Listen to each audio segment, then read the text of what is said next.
Just no count in at all. That's fine. Stroll initiative. Hi, everybody. Welcome back to Rollplay Court of Swords. We're a few hours into today's live show. We got lots more Dungeons and Dragons, so let's do that. Let's get to it. So 24 hours is gonna pass. Where Maharib, you pretty much, I don't know. Are you just gonna kind of like hang out and nap, or like what are you doing during this period? Is he? Am I muted? Okay, good. Is he talking or is he just reading? Just reading.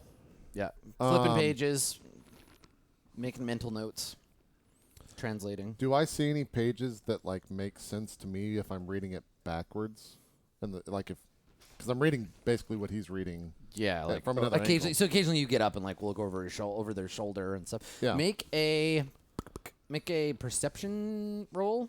Okay.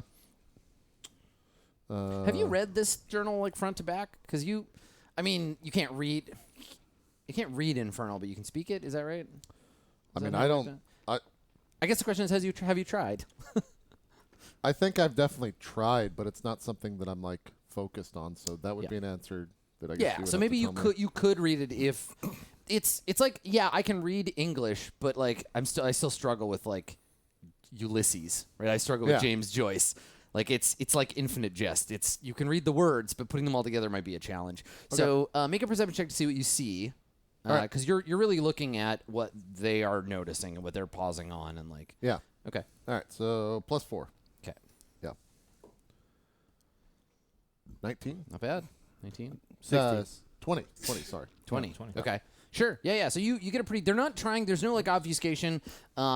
They pause on any page that has diagrams. There are a few of those, like arcane diagrams. Do I see any diagrams that look like a mirror? Oh yeah. Probably.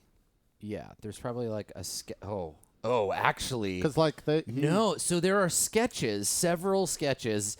With no context, because you can't read the words, there'd be several sketches of not Amira, but a smaller version of her.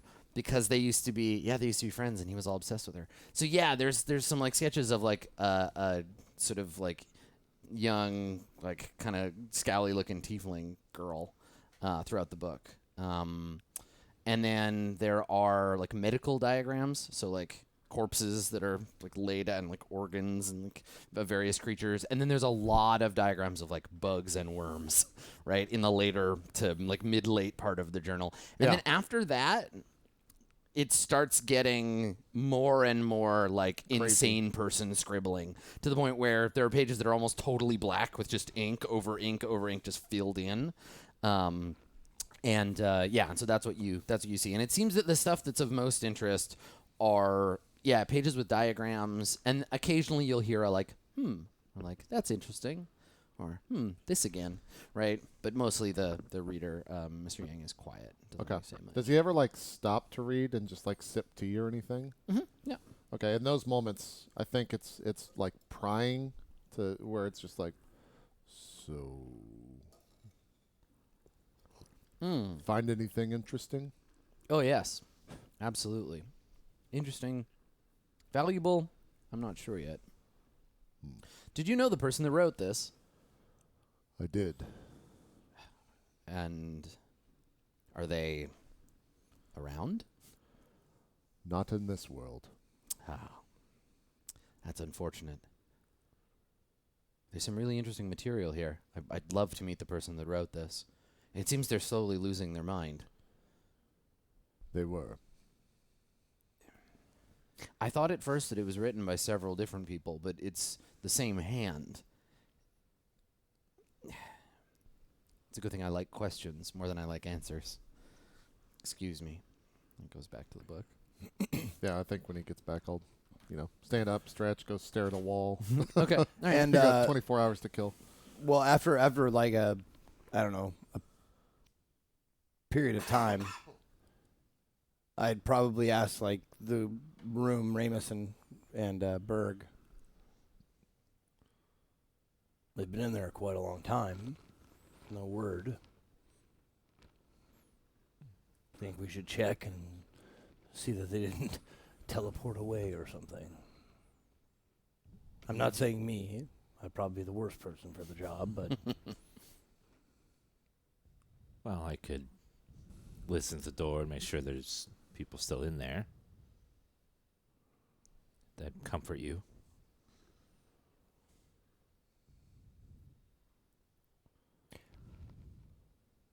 it's not me who needs comfort. I was just...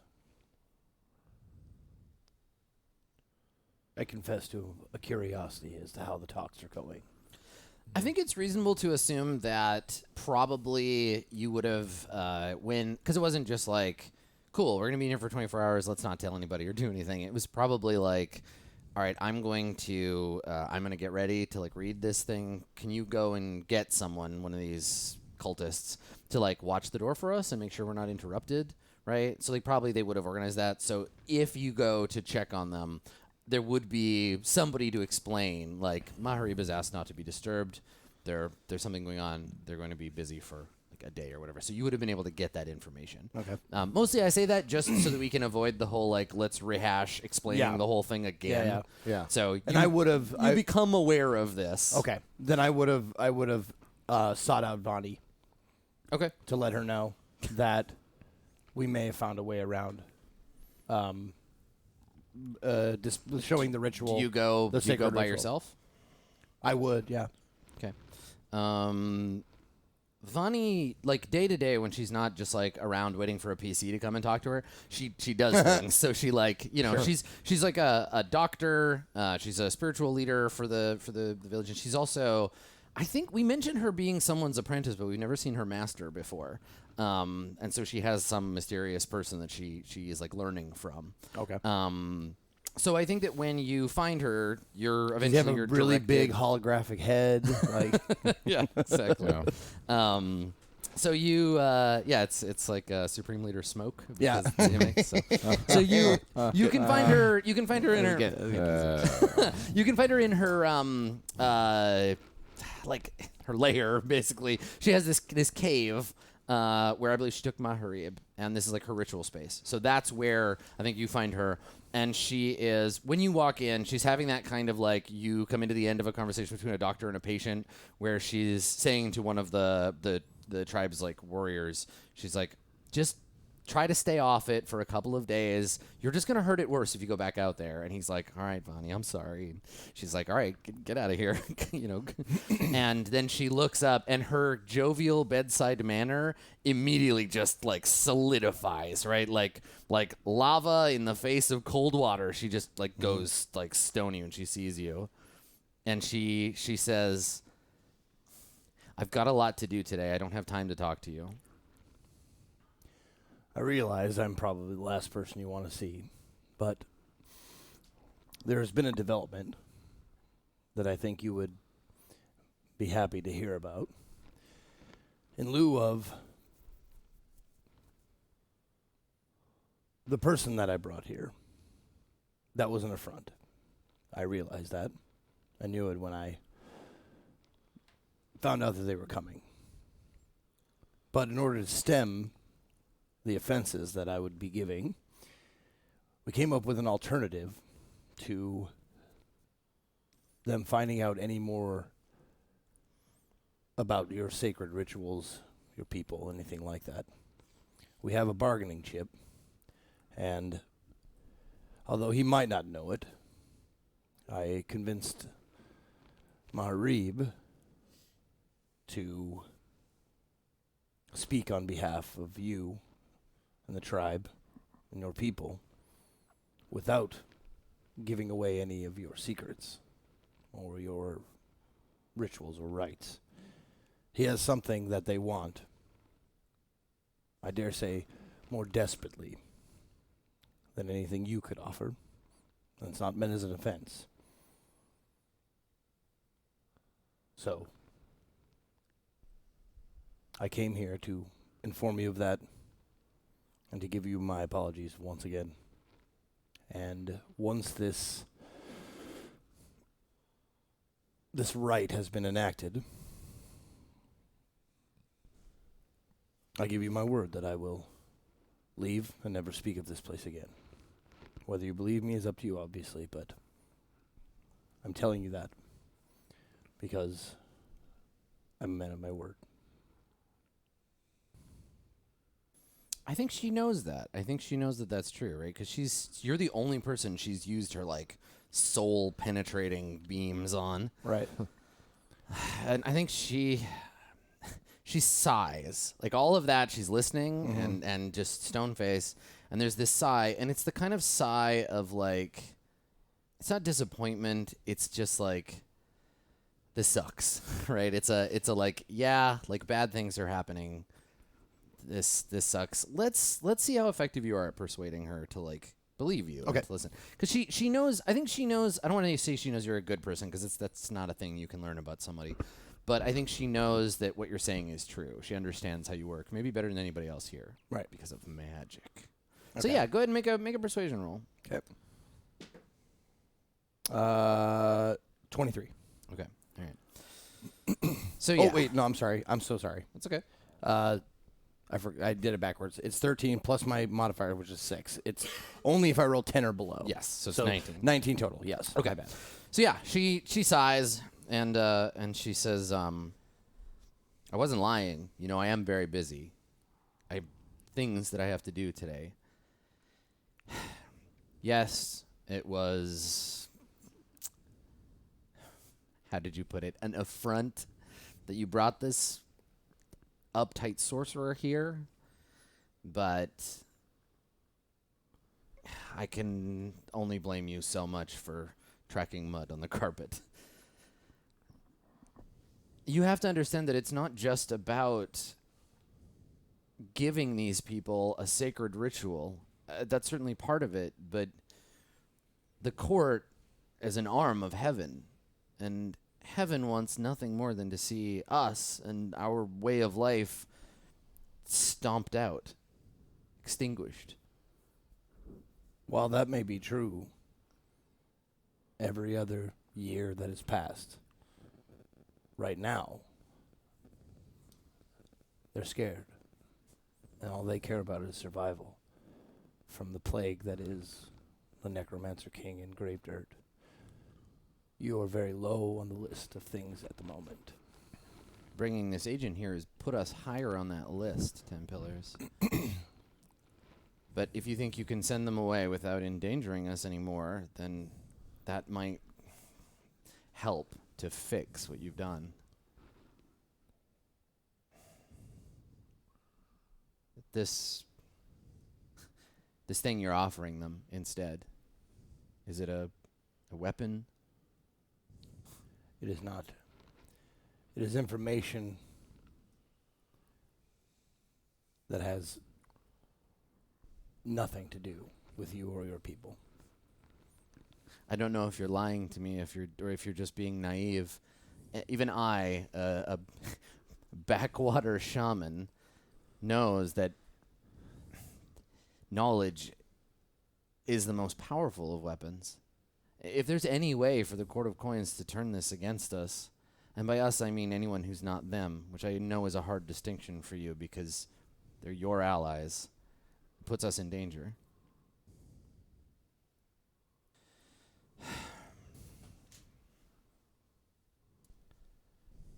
So what then? You trade this artifact for money, and then we perform the ritual. I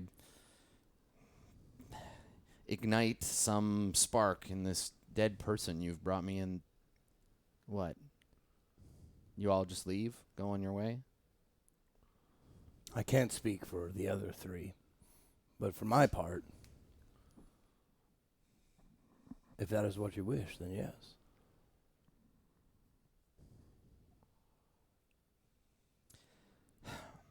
I have a mission. Or not a mission. I have superiors. And when they give me a mission, I carry it out to the best of my ability. And I imagine with what we're giving them, my orders will have something to do with that, far away from here, I would imagine.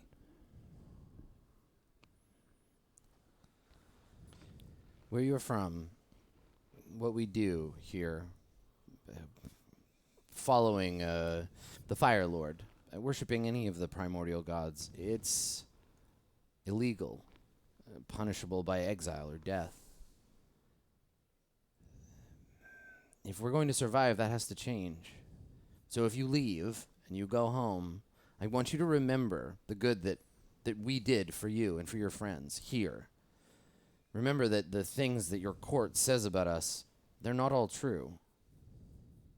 I want you to tell them, to speak for us there. And she steps like threateningly close to you, but not in a threatening way. Like she gets in your personal space and she looks you in the eyes and she says, I've seen the fire inside you, 10 Pillars. I know what it is you want. There was a time before the courts.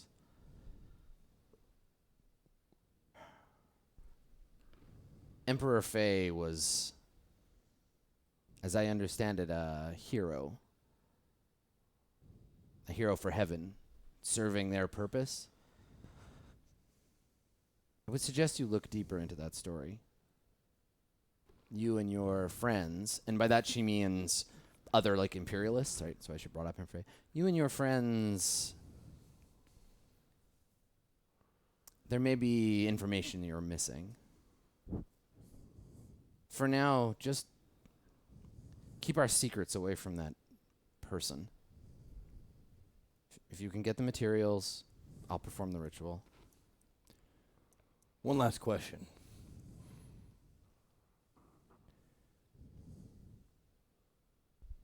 And I don't have any stake in which way you answer, but if it came down to it, a choice, and you had to make it between the Court of Coins and the Necromancer King, would you choose to fight on our side? She laughs. It's not my decision to make. You'll have to convince Awut, not me. You know him better than anyone. What do you think he'll say? He's stubborn. He'd say, leave that fight to them, and we'll see what's left afterwards. Before too long, you may not have an option. And she grins and she says, you might be too civilized to know this, but as long as there are things left to burn, the Fire Lord survives.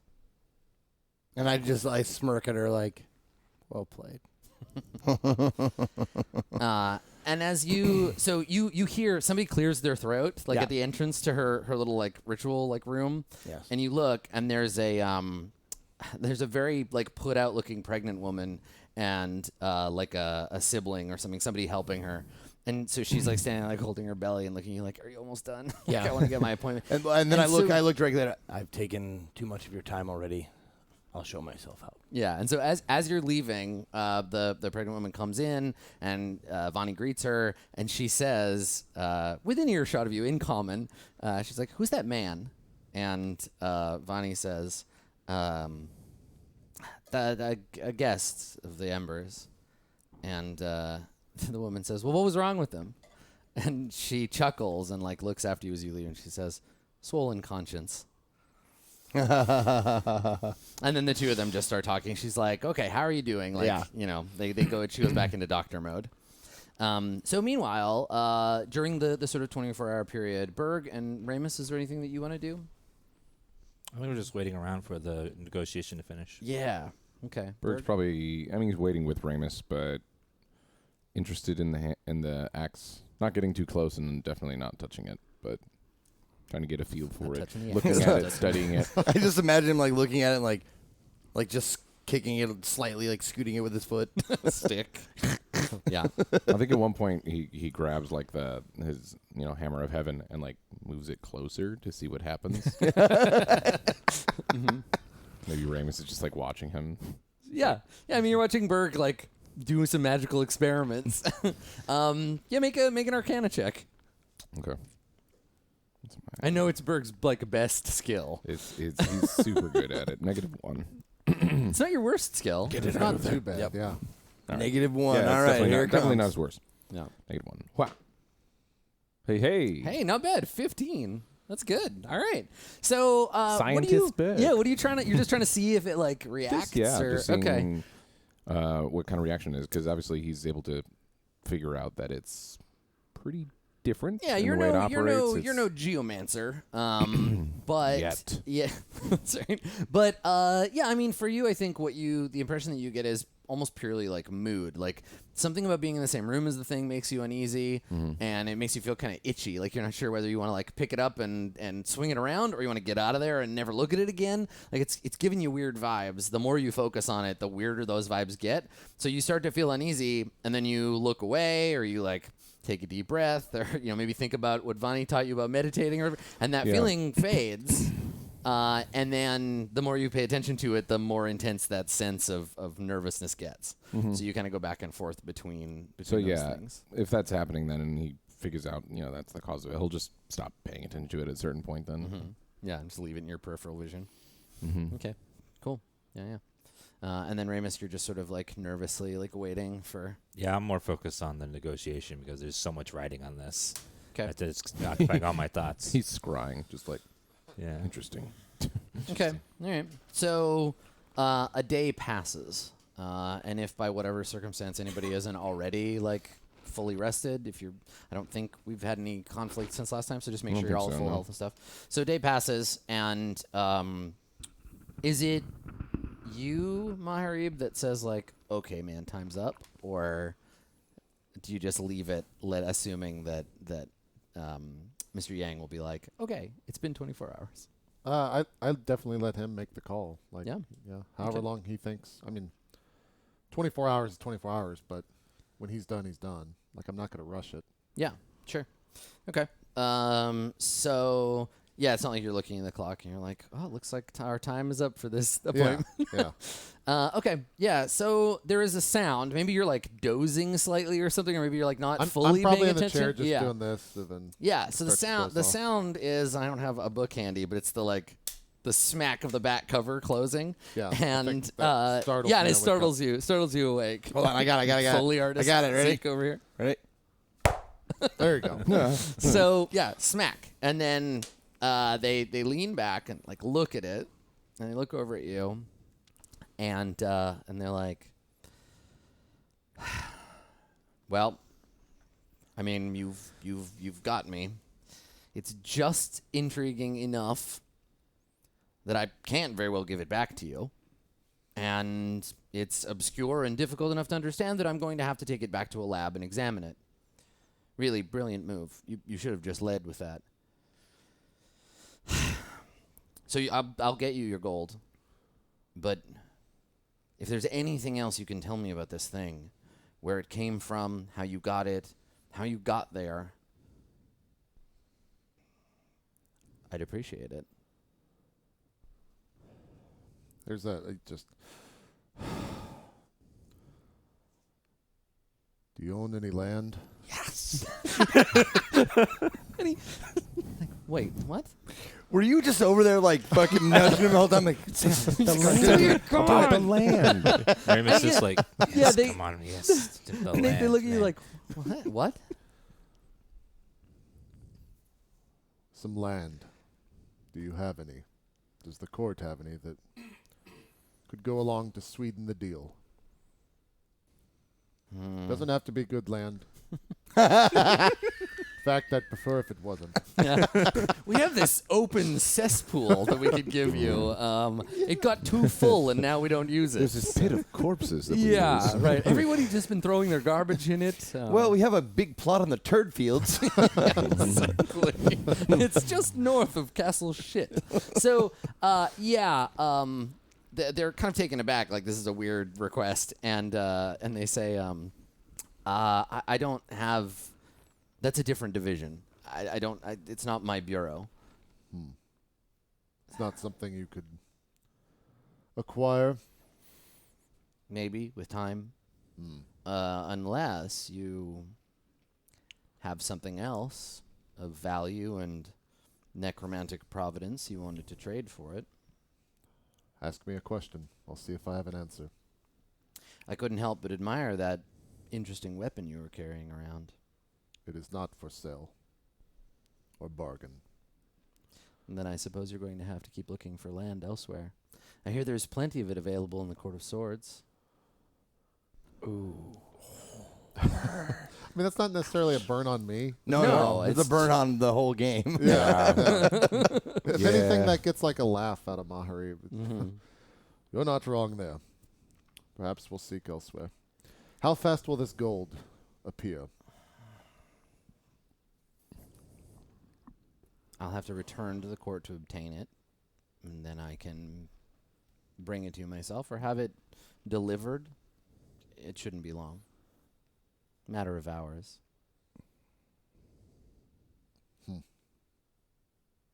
Now, is it just going to be 20,000 gold pieces, or is it 20,000 materials worth, or Either one. materials worth You can, 20,000? yeah.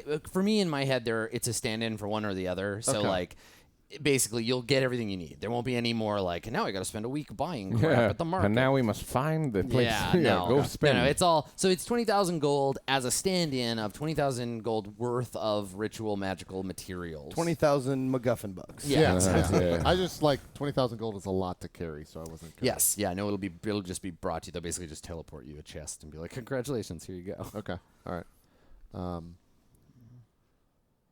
And how do I know you're not going to screw me on this? You don't? You don't have any, I don't know, blood packs? Blood pacts? No. You've never been to the Court of Coins, have you? I have bureaucracy and paperwork much more effective than your common blood pact.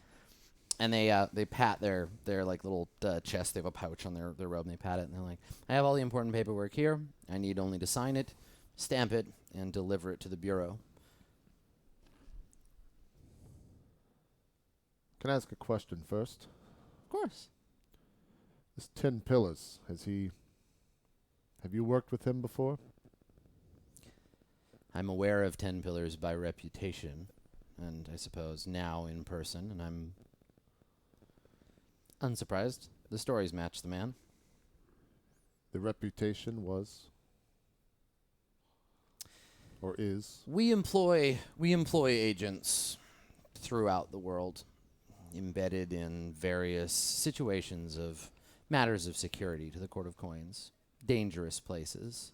These agents are chosen for their self-sufficiency, their ability to get things done without direct order from command, and as a result, with too much time in the field, they have a tendency to become personally invested in matters. They lose their objectivity.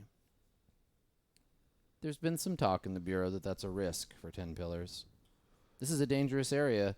We had hoped, as I understand it from his file, to withdraw him to prevent this kind of thing, but given the conversations we've had, I'm wondering if it's not too late. I'll be filing a full report when I get home.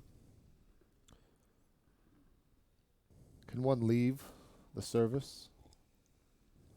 I'm not sure why one would try. Can one report one dead without questions asked? Depends on who the corpse is, or future corpse, or false corpse. What are you getting at? 10 Pillars has come to serve us well, my friends and I. He seems to be growing less useful for the court. I wonder if there's not a part of his allegiance that could be put into this deal as well. I don't know what it's like where you're from, but slavery is illegal in the Court of Coins. I'm not asking for slavery. I'm saying that he is simply forgotten about by the court and not sought after. I And suppose not killed. I suppose that I could be inclined to fabricate a report indicating that our agent had gone missing, but you understand the questions you're asking, his cachet, his pension, any money or influence that he retains would disappear. A dead man can't move money around, and we can't have it staying in the bank. I understand. It's not necessarily a decision I want to make for him, merely an option I would rather present him with. Since you don't understand how it works, let me lay it out for you. I can procure the reports and the documents that I need to let the Court of Coins know that 10 Pillars of Gold has died. But his holdings, his assets, his influence, they need to go somewhere. I could provide a document entitling myself, or someone else, I suppose, those assets. This is sounding so, like, eerily familiar to what happened with Unnamed. Like, just take everything I have, and you have it, and I get to live. Yep. Yeah. But I assure you, 10 Pillars of Gold is valuable to you in subtler ways than you might think.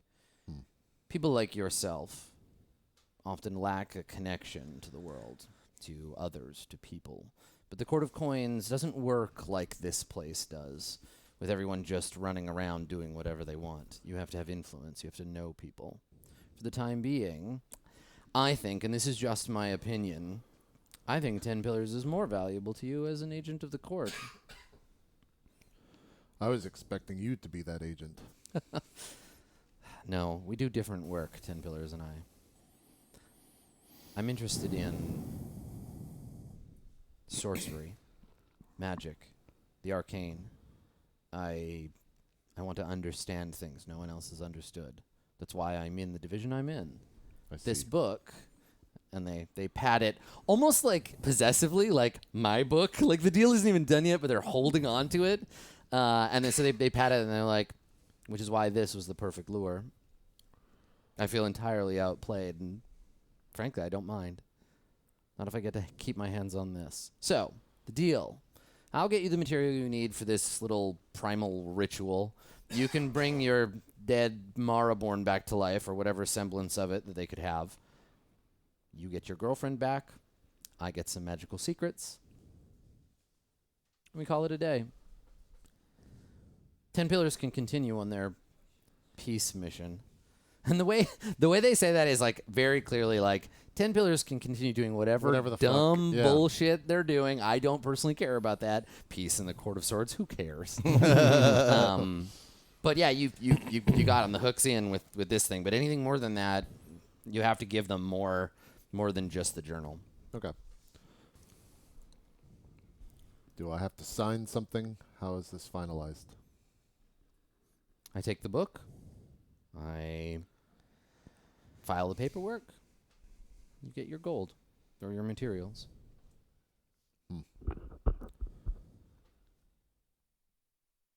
I like go for the book. Does he stop me? No. Okay. Yeah, I go for the book. And There's a slight look of pain of like somebody's touching my stuff. Don't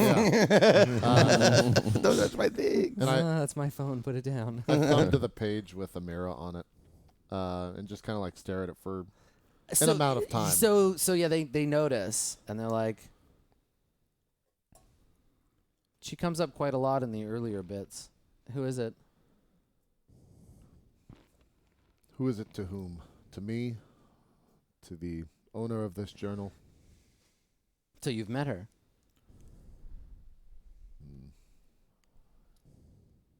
The simple answer is yes. I thought at first that she was that body you have in the other room. Similar horn structure. I have a hard time telling Maraborn apart. But then I realized she looked familiar because I see some of her features in you. Were the two of you related? That's a story. If I were to answer that, the deal has to be sweetened. I don't have anything else I can give you for now. Let's keep things simple. I'll deduce what I can from the book, but I reserve the right to a follow-up deal if I find that I need more from you. I will agree to that. I have access to ways of communicating with you, either through 10 Pillars or... Well, keep Berg close at hand. This is not to be done through 10 pillars. That is my only request. Of course. A separate deal between you and I. If I were to tell you that body exists in this world, is that something that interests you? So there's another of these lifeless shells.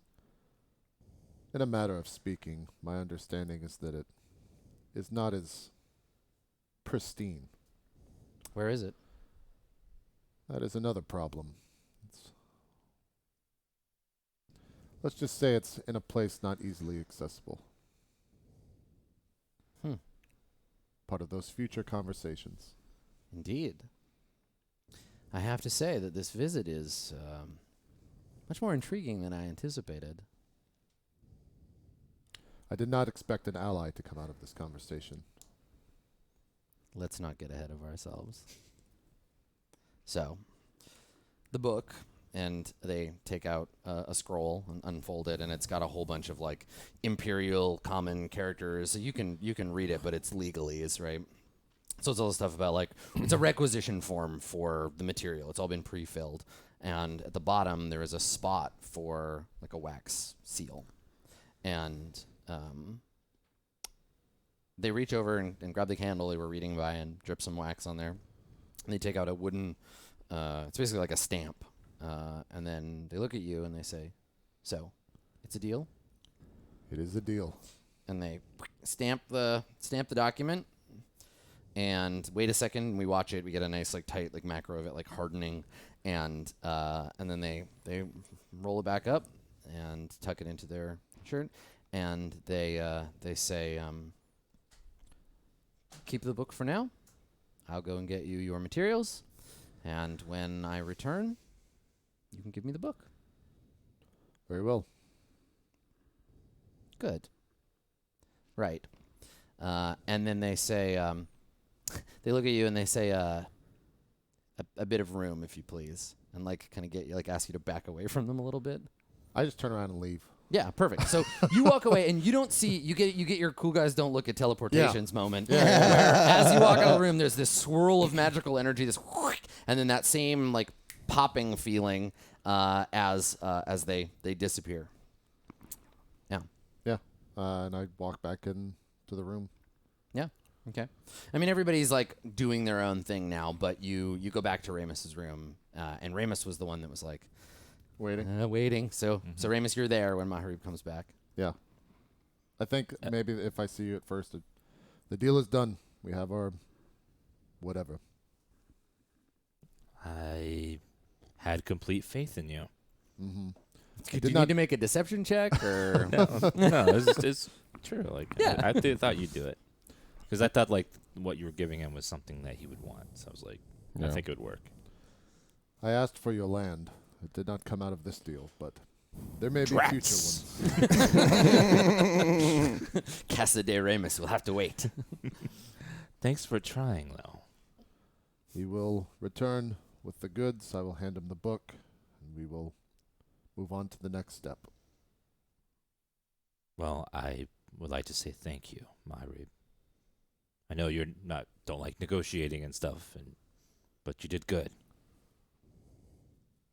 Sure, fine. Where's the weapon? Where's my axe? So yeah, Berg, where is it? Are you just like in the room, like staring at it, or have you moved it somewhere else? Did you touch my axe while I was gone? I put my balls on your axe. Berg's in the corner. It's mine. Yeah, he's been sitting in the corner with it for hours. Yeah, hissing and spitting. That's weird. Yeah, I think Berg's sitting across the way, and he just has it like next to him, like on the side, right there. He's just like right here. Just moves his leg, and just grabs it. Yeah. Hands it to you. I'll walk over and take it back from him. Yeah, you feel much better having it again. Like Yeah. there was a tension that you maybe didn't even notice you were feeling, and then it's gone. And you're like, oh, I can breathe. Like, yeah. Did everything go okay? It's a weird axe you have. One someone should be careful with. There's a reason I didn't take it with me in there. I'm doing my best, Berg. Smart. Good. Keep being careful with it. What now? party. No. Suddenly stunner shades. Yeah. Yeah. So yeah, I mean we can kind of elide, like, unless somebody wants to have like another conversation with Mr. Yang, they go away, and like whatever 8 hours later they return with 8 other people. There's like a cadre of like Court of Coins soldiers, like protectors, basically.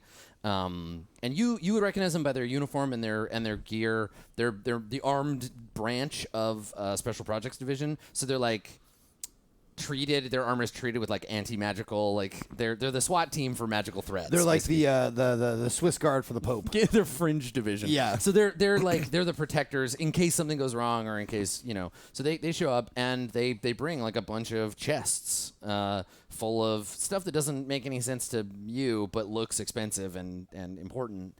And at a glance, either Vani or Ramus or 10 Pillars you can look and see, like, everything is accounted for as promised. It's all the things that were on that list in terms of the components. There's no double cross that you can see here. And then they thank you and they say, you know, I'll be in touch once I get a closer look at this book. Yep. And then that's it.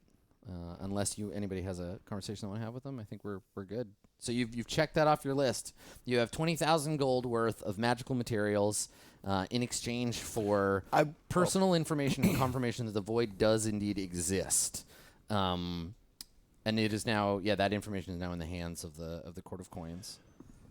I would take Yang aside, and ask him if there's any word like orders or stuff like that. Yeah, so as he finishes and he goes to get ready, and you're like, hang on a second. Yang on a second. Mm-hmm. And hang on there, buddy. So, so you stop before, and I guess the guard's like transferring the treasure, and Vani's got some primordial worshippers, some cultists that are taking it down to the ritual delayer. And I guess I wouldn't ask him if I had any orders. I'd ask him to ask the person who would have orders for me, because the different branch and all that stuff, but just tell, like, sorry guys, like, ask him to ask the handler to contact me with whatever. Yeah, so there's a moment where you get them aside, and they say, oh, still interested in the mission, are you? That's surprising. Is it? Your friend said something about you leaving the service. Did he? Indeed.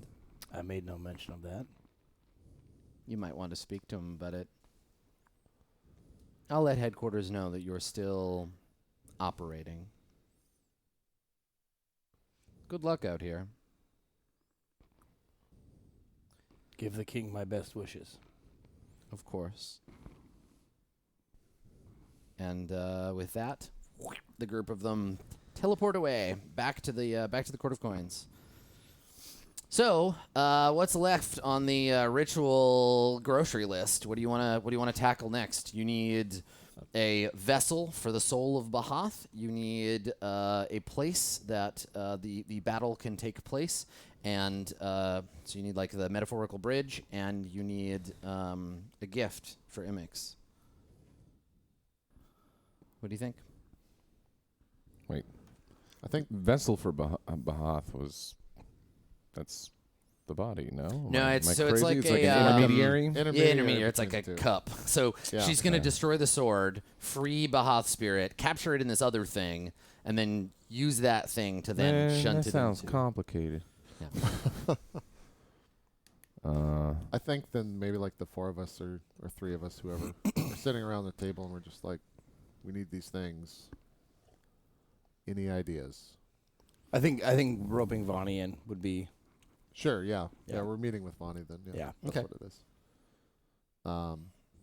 And we're going down the list, and the vessel, where to even begin with that? She shrugs. I don't know. I've never performed the ignition before.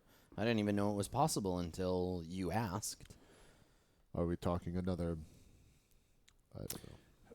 If she's like kind of clueless on this, I would love to make like a history check or a religion check or something like that. That like other things that have counted as vessels in stories or whatever?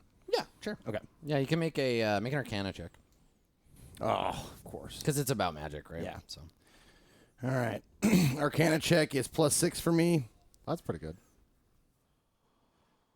I'm just waiting for the. you got to warm up the D20. You got to warm it up. warm Chris. it up there. Standing by. There we go. All right, here we go. Arcana check. 21. Hey, Not bad. Okay, so you want to know like what kind of like material? Yeah, whether it's like a person or an item, a cup, a sword, an elf, like whatever. Yeah, you want something that resonates with the thing you are carrying, right? So, like, for example, if you're trying to bind a water elemental, you wouldn't use a bag full of dust. Right, And if you're trying to sure. bind a fire elemental, you wouldn't use, like, a sapphire, right? Right. Diamonds are pretty universally, like, considered neutral. There are ritual objects made out of the various kinds of jade that have different resonances. Is there like a stone made from like lava? Yeah, maybe. Yeah. Yeah, If something I like get that. like something of value that is like a product of a volcano. Yes. Okay, Sure, that's sure. what I'll say. Like, Maybe something like that, yeah. So the idea is, so here's the thing: is remember as with all the cosmology in Court of Swords, everything is both literal and a metaphor in the sense that the river is both the river and the god of the river, right? So in this case, you want something that is both literally like an object that you can use to physically contain something. So thinking of it like a bowl, a cup, Okay. a goblet, Okay. or a container, a box, a tiny cage, something that is physical as a representation of the metaphor, but then also metaphorical. Like lava is good because lava is fire contained in stone. Right, yeah. Right. So that's a good option too. Yeah. maybe like a magma made bowl or something like that. Yeah. Yeah. But it has to be like significant, right? It can't just be like, I will contain him in this rock I found on the ground. Well, I'll ask Vani. So in order to contain the spirit of Bahath, it would behoove us to have something that was made from fire, but also acts as a container, a bottle, so to speak. She nods and kind of scowls, and she says, the whole thing just puts a bad taste in my mouth. The idea of containing flame like that. Fire isn't meant to be held, but it's only temporary. What you're talking And about... then I tell her the parable of the lava and the stone. yeah, like- and when you... So she has like a sour face when you say that, and she says, you sound like a dwarf. I don't know whether to take that as a compliment or as an insult. I've known some good dwarves, known some bad ones too. It wasn't meant to insult you, just that there's a reason we can't go any lower than the 3rd level. The dwarves that occupied this place before we found it, they're long gone, but their magic remains. And they hated us, hated Imix. The dwarves, they can use fire to make such beautiful things, but they want to bend it to their will, control it, not pay it homage, treat it with the respect it deserves. Their magic that's the worst sort. But to contain a spirit like Bahath, that may be what you need. Something like it. I was hoping to avoid that, but I agree with you. And I look at the group. I think our best chances of finding a vessel, something to contain Bahath for however little amount of time, would be in the depths where the dwarves lived. We might find the bridge there too. Yeah, because the bridge is something that has been touched by, and these are like translations, so you can take them more or less literally. You can find synonyms, but touched by both flame and shadow, or like fire and darkness, or whatever. So yeah, maybe. Yeah, I didn't really actually understand what the whole bridge thing was. For Yeah, so that one's super metaphorical in the sense that like there's going to be a battle between Unnamed and Bahath to see who gets to be in charge. Okay, now it's coming back a little bit. Yeah. The bridge is a thing that puts the two of them together, right? Something that has touched both fire and darkness. Something that is close. If you could find something that is both important to Unnamed and important to Imix or one of his aspects. Okay. I was honestly thinking of like a candle, or a candle holder or something like that, because of the light and the darkness. Like it creates light from the darkness, whatever. Yeah. Metaphorical. Yep. And it can be like all kinds of stuff, right? The same goes for all of these things. Like if you had like a fire genasi monk could act as the vessel for Bahath if you had someone with the right training or whatever. Like you can get weird with it. Gotcha. Magic is meant to be very metaphorical in this sense. Do you have anything personal to your friend here? Can you double check her inventory? Yeah, see what she had on her? Yep, absolutely. So Ramus walks over and double clicks on her, and all of her stuff flies out. Like a It's all over the room. boss. Yeah, exactly. Okay, hold on. There we go. Oh yeah, you have her arcane focus, which is like it's a brooch with a gem in it that is it has like a tint of like red to it, but it looks like a ruby that is trapped a shadow. Yeah. Like trapped something, or ink or something like that. And you've cast both shadow spells and flame She spells. is a shadow. Yeah, she is shadow sorceress. Yeah, so anything of hers definitely qualifies for the like shadow thing, but Yeah. it would need to like the arcane focus if you had taken it out of like a house fire, or like the shadow part is definitely covered, but the touch by fire. Just, just put it in the lava a little bit. Just dunk it. Blip, blip, blip. That's not how it works. I mean, you could try, right? You could try to like then if we try throw and it into fails, a fire then and it we're fails, just like, well, it'll yeah. break. Yeah. I once tried touching or going into some water. That seemed true, good, yeah. and then I was I'm exhausted the- forever. I'm the bridge. I have both flame and shadow inside me. That would work. Ramus. At least I would imagine. I mean, Ramus is actually the best option, because you've literally been touched by flame in the sense that you have Agni's like handprint on your face, and you have this like Mara fake spirit thing, but also you have a direct connection to Unnamed, and the metaphor there is like touched by shadow means that she's important to you, right? That your heart has been touched by. Yeah, I mean that's Yeah. You see Berg's face kind of like gross. eyebrows wrinkled though, like confused a little bit, and he's just like, What? So, the battle will happen in you? I would have to contain them both while they fight it out. What happens if you die? Well, he dies. We all die someday. Not that I don't care. I'm just saying he dies. I'd imagine both souls probably That's what I either was die getting at. with them or go Berg was giving you a literal response. I know. yeah. go back to the wheel, like as if they really died. Are you sure you want to do this? If you could have saved her, would you have? Like his face lowers. And I look at you too, Myri. Would you? I tried. You made sure it didn't happen. If we're gonna go there, Berg's face lowers because literally he's just like, yeah, of course. And it flashes all the people he's lost. Yeah, right. If you could have done something, wouldn't you have? And you're like, yes, over and over and over. That's why it's just like duh. Don't talk to me about loss. I'm Berg. I'm sad. So yeah, Vani says when you suggest it, she says like it could work, and your personal connection to both of those things would certainly strengthen the magic.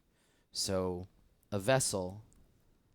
And wait, if you're going down into the halls to seek some filthy dwarf magic to do this, that could be the gift as well. If you give to Imix and to the Embers access to a part of the volcano we've never had before, and you can see her, and you can't tell if she's like, this is a great idea because this is what Imix wants, or if she's like, this is a great idea because it'd be really good for me and my family and the people I love. Like, Right. Like this would be a big deal for her. So I have an idea when it comes to that. I think what we do is if we find a deep enough, hot enough place that whatever entrance we use, we chisel his name over the entrance so that everybody knows that this is our gift and this is his. So I'm going to need a chisel or someone is. Sure. You're looking at him. yeah, there's no difficult access to like stoneworking tools. How's your handwriting? Rough. Berg am here. Yeah. Fucking love it.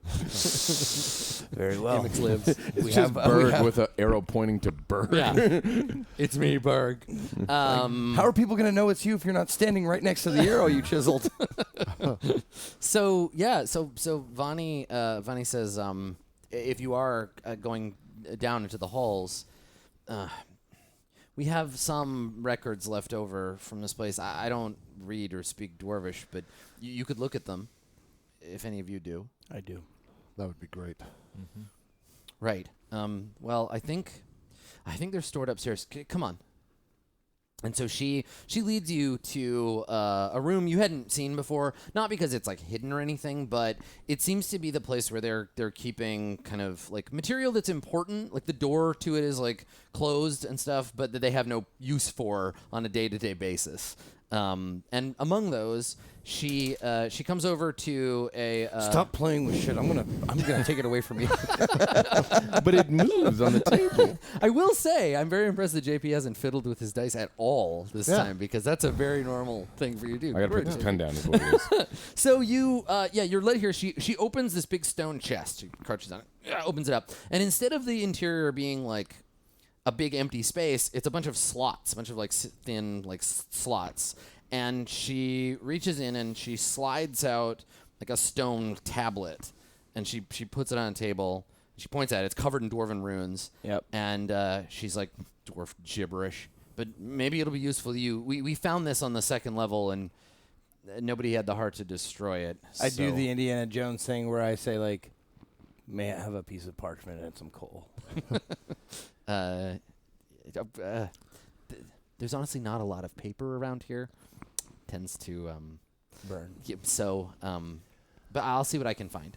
And she dashes off to, and she's kind of caught up in the excitement of it, of like, ooh, they're gonna go down to level 4. A long they're gonna piece of clean. That's cloth very would cool. work too. Yeah, yeah. So she runs off to find something for you to make etchings of. Yeah. So I think you're the only one that doesn't speak Dwarvish. Right. So you get to watch people read again. Hooray! It's fine. So, I mean, somebody can make a roll to like decipher the thing, and then have advantage if there's help from anyone else who speaks Dwarvish. I'll help you. What kind of roll would it be? Yeah, I what's the roll? think Intelligence? I think it's just a flat intelligence roll. Okay, that would be me Definitely then. be you then. Okay. Yep. Okay, so I have a. Put the pen down. I'd help you. I try to help you as best I could. Now, is it a saving throw or just a roll? No, it's just a roll. So I add the 5 bonus. whatever your intelligence Okay, bonus is, yeah. cool. And roll with take one of Ramus's dice here and roll with advantage. Yes. Yeah. Oh, good catch. Good catch. You all right? Yeah, the mic barrel fell off the chair, and I didn't want to hit the floor. I thought The wrath of Scoots. I thought you'd like pulled a muscle in your back or Either something. that or I was like, Yep. did your pants rip? I don't know. Been there. Did you gamble on a fart, dude? All right, here we go. Accidental Shatner. I see. Advantage, intelligence. Oh shit! Oh boy. That's a 6 and a 7, so a 12. A 12. Okay. All right. So Dwarven record keeping is boring. Dwarves don't keep, like, they don't have, like, big, long epics of like, their glorious kings and stuff. You're reading, like, tax forms, Dwarven tax forms. And it seems to be the story of their last ruler, a queen named Elahe the 12th. And Elahe was the last person to like rule these Dwarven halls. She was both the queen and the high priestess of an entity known in these files as Zark. And you only know that because she is afforded a certain percentage of her income via the priesthood, and the rest of it is like divine, like godhood tithes to her as the queen. So it's basically a list of all the stuff that she owned. And so in this truly like boring Silmarillion Bible fashion, it's like, here are the holdings of glorious Queen Elahe the 12th, breaker of rock, yada, yada, yada. And so it just lists all this stuff she owns, the thousands of slaves she owns, the castles and the whatever. And it kind of lays out. And the thing I think that's interesting in what you're looking, you get something interesting, but it won't necessarily be valuable. Two things. One, this Zark, Deep King Zark, whoever the shit that is, hated Imix. Zark and Imix were like, they hated each other. And the dwarves figured out some kind of like magical or industrial like trick for harnessing the lava of the volcano to their own end, right? So using it for fuel, using it to power something. And there's a place called the Queen's Forge somewhere in the volcanoes where she did that. And so they, in the ancient times before the dwarves, the recession of the dwarves, there was a war between the followers of Imix and this queen Elahe of the dwarves over this who would own this volcano, who would control this place. And that war ended with basically everybody getting killed. The followers of Imix all immolated themselves in an effort to kill off the dwarves, and the record ends, the like sort of last record is just about how expensive this war with the cultists of Imix was, where it was just like, there's a bunch of advisors that are like, we should make peace, this is like sapping our coffers. And Elahe, her last edict was, take all of my stuff, all of my treasure and my gold, put it in the forge, shut the doors, Imix be damned, we control fire, not them. And then there's no further entries after that. Okay. Yeah. Huh. So that's what you learn digging through this and looking for information. Okay. So I point to that room, or not point to it, but like I point to that line. Yeah. About the Queen's Forge and stuff like that. That's our gift. Right there. Oh, yeah. That's the room we give to Imix. Are these dated at all, these documents? Do we know it's still there? I mean, they're dated in like dwarf year reckoning, which is like super complicated and different from hold to hold. Yeah. So It's like, yeah, it's probably like the year of King, Yeah. Rockbiter or whatever Yeah. like that. Like, so here's the thing you will know. Doesn't match just, up. Just like generally from understanding history, all of this stuff happened prior to the like conquests of Emperor Faye, prior to the formation of the courts, like more than 10,000 years ago. Speaking of that, Yeah. is there any mention of Faye in these? No. Okay. Damn it. Yeah. So I point to that line and I this stuff say, predates his birth. He wouldn't have even been alive. oh, okay. So I point to that line. I say that's the gift, and then I point to the line about how they trapped Zark. No.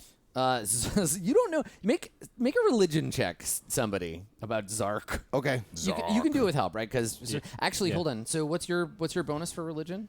I got the +10 for that, or the 10. I can roll no lower than a 10, and my bonus is I'm looking at the wrong character sheet. Son of a bitch. Yeah, juggling two character I'm sheets is pretty sure it's 14. Yeah, it's 14. okay. And then what's your religion bonus? 6. Oh. 6. Then again, Ramus has never been the most religious priest. Yeah. So Not yeah, really. okay. Go ahead and roll with advantage. Okay, you roll 2. How about that? Oh yeah, you might as well. Yeah. Sure. There we Let go. him roll first. Screw you, production. Yeah. We need both dice cams. 3. What did you roll? Oh, he's Roll gonna squeeze. Here C comes. in a second. Perfect. Jeez, a 3 and a 2. 23. Well, mine's 24. Okay. So, I take 10 no matter what. Zark is some kind of like metal god or like stone god. You only know this because there is a word that has made its way into common that refers to an ingot of steel in some sub-dialects. It's called like a single, you measure in a zark. Oh, okay. No one knows why that word is called that, and now you're putting these together like, oh, yes, Zark is some kind of like, steel god or It's metal kind of like god. figuring out like, oh, Mark Twain's a measurement. Yeah, exactly. Yeah. So that's what you Okay. that's what you know about Zark.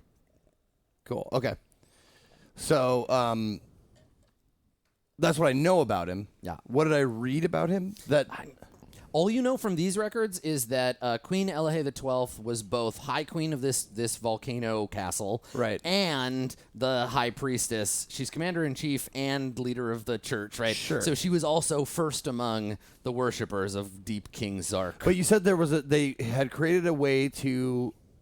A blessing of Zark to contain and to use the fires of the mountain for their own benefit, Okay. which would be a blasphemy among. So the blessing of cultists. Zark. Yeah. Is a mysterious phrase. We don't know what Yes, it means. that's right. Okay. Yeah. So I bring that up. Whatever this blessing of Zark is, seems like it would fit our purposes, but I have no idea what it is. The description of it sounds like what we need, but as far as what it actually is. Yeah, I mean, literally, the dwarves have magic for containing fire, which is like, Yeah. yeah, And it said in the thing, like, she, like, took all of her stuff and put it in the forge. yeah. And that You- that means she melted it, yeah? Hard to Okay, say. that's- The impression okay. you got was very much like Grand Moff Tarkin on the Death Star, where she was like, "Flee the mountain in my moment of victory." I think not. Take all my shit, put it in the forge. We won't let them get it. And, Yeah. like Okay. that's the impression you got, that she commanded Okay. everyone to stay and fight. But then, Yeah, it but didn't then go- that's what it I'll didn't say. go Like, great. not only do we give the forge to Imix, but that's probably our best bet for finding a vessel. So we have the vessel, sort of, a clue. Yeah. We have the bridge, Mm-hmm. and we have the gift. It's our best. Well, at least have the gift, if nothing else. Do we have any sort of map to go by? I ask, I'd look through, whatever. Yeah, I mean, you could try to piece together. There's no map, but you could try to piece together. Guys, it's just like Moria, right? Where they're like reading the journal, Yeah. and you're like, oh, they mentioned this room, and then they mentioned this other room, so maybe we could go through there. There'll definitely be some like navigating for sure. Okay. I take all like pertinent, like I don't take whole rubbings. I just take sentences that are pertinent Yep. and rub them on the cloth or whatever they gave me. Only the penitent man will pass. Exactly, Okay. exactly. All The right. penitent man kneels before Zark. Kneel before Zark. Neil before- well, now I we're love starting- Zark. Zark's now my we're new favorite. We're starting to sound sci-fi. Right when you said Zark, I pinged up because you call me Zork all the Yeah, time. it's true. Yeah. So let's talk about preparation. So if you want to go down into the sub layers that have as yet been sealed, Vani can lead you to the entrance. She and Aoud can like open them. They have permission. They can open the entrance. They can let you in. They'll seal it behind you, and then when you come back, you just let them know. Knock on the entrance so that nothing bad comes We up got while a you're down there. specific knock we worked out. Exactly. Yeah. So they can do that for you.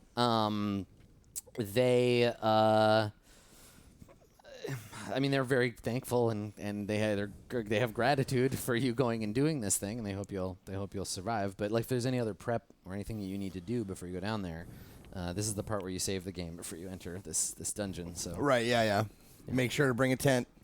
I Right asked before the them if cave they have any entrance. health pots, and what do I need health pots for? I don't even care. Seriously, I'm since bringing Berg 10 is- elixirs and I never use them. It's funny how after a long while, like playing Berg, it just earlier I probably would have talked about like health pots way back when. I was just like, if you wasted. Yeah, what do you? on Yeah, me. just drink these for fun. I mean, they can. Vani does have. I guess we just asked them, do they have anything like they think might help us, whether it be Yes. assorted potions or whatever. Okay, so Vani, when you're all like kind of getting geared up and stuff, Vani comes to you, and she's holding something. She's got like a bundle of like cloth in her hands, and she looks kind of like sort of nervous, and she says, "I have something that might help. We would never use these, but well, and she unfolds them, and inside there are two small, like smallish, like macaroon size, like they look like they're like glass or crystal, like discs, and they have a kind of like flickering in them. And she holds them out and she says, they'll protect you from being burned. If you crush one in your hand, you'll be protected for an hour. Not completely, but it'll help. You can see why these are... Honestly, I'm just sort of glad to get rid of them. Right. So there are two of those. They're effectively like potions of fire resistance. Ramus, they'll have no effect on you because you already have that blessing. But if you break it, you get resistance to fire damage for an hour. Mr. I was touched by Agni. Yeah. Ramus the Bridge. So who takes those? You want to split them? Yeah, we split them probably, yeah. Okay. Ramus Berg. Cleric Bridges. Takes him, like, Thank you. This may help.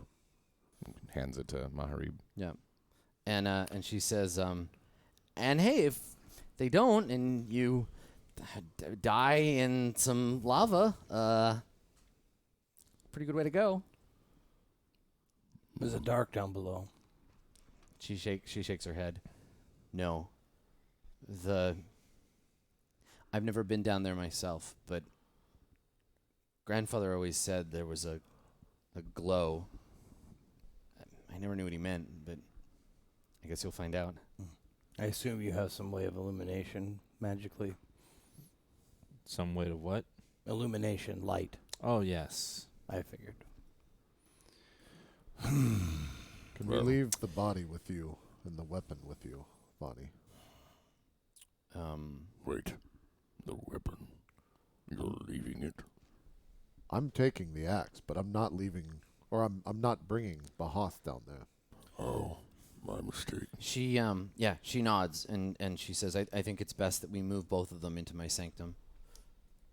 Oh. I need to begin preparing the materials anyway, anointing the body, preparing a crucible. I'll go get those. I'll take care of it.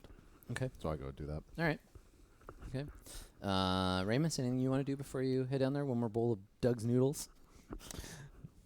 No, I think I'm just ready to go. I want to get this over with. Yeah. Yeah.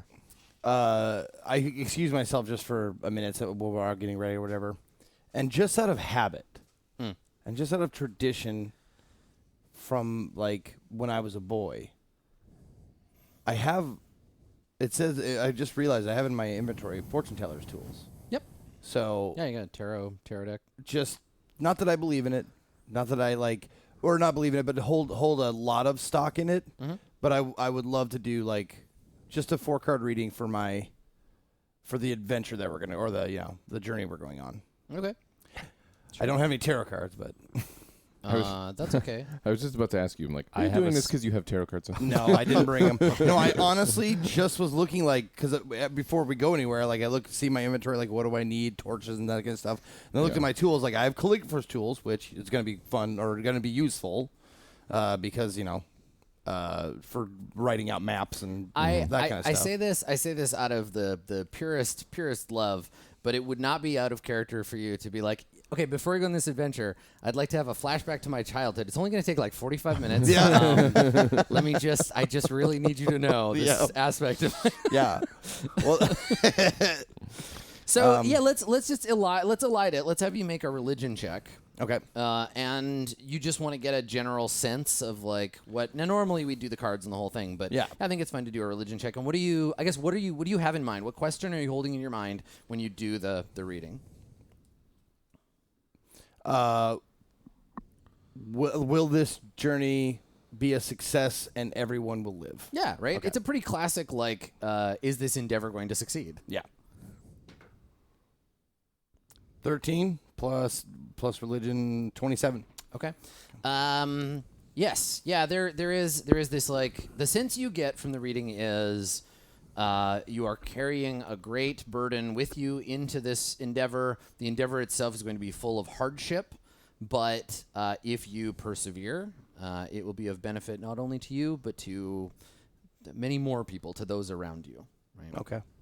Yeah, that this part of this is more. It's worth more than just your own personal objectives. Okay.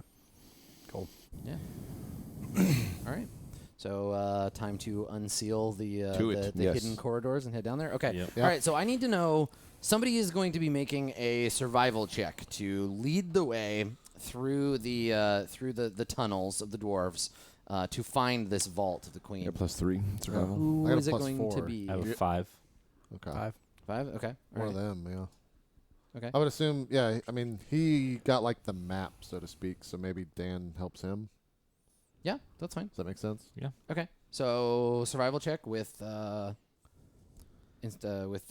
So please. you have the same score. We just both roll. Oh, yeah, just both roll. Yep. Okay, we'll Here we start go. I'll with go C. first. I rolled a 6. Great. So it's your total. 11. Okay. There you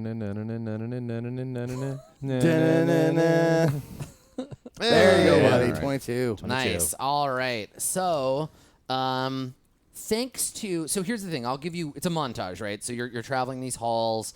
The initial there's signs of battle everywhere, right? Everything there's a smell of like sulfur in the air. There's a lot of like broken material, but as you get past the kind of initial place where the sealed door was, as you get deeper into the Dwarven halls, as promised, it does glow because there are pipes that run along the ceiling that appear to be carrying some kind of like superheated material, and so the pipes give off this orange glow. So everything has this sort of strange kind of fire, it's like ember glow, and you can kind of follow these pipes. There are places where the pipes have been broken or burst, and those hallways are like full of solidified lava, and they're full of like black rock. And so you have to do a lot of like going around where you'll say, okay, we're gonna go straight on through here.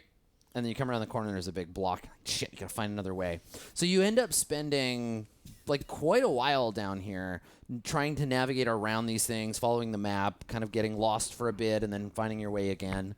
And the further in you go, the further down and deeper into the volcano you go, the less the signs of battle are present and the more kind of contained this place is. And it's clear that the dwarves they harnessed the lava, and some of their mechanisms like these pipes are still operating to carry this lava various places. And I don't think that you see anywhere that illustrates this more than when you finally arrive at the vault itself. So when you get there, obviously you find the vault doors, 2 big, enormous metal doors. On one side, there is a like an imperious-looking dwarven woman. She's holding a hammer in her chest, and she has like a wreath of fire around her head.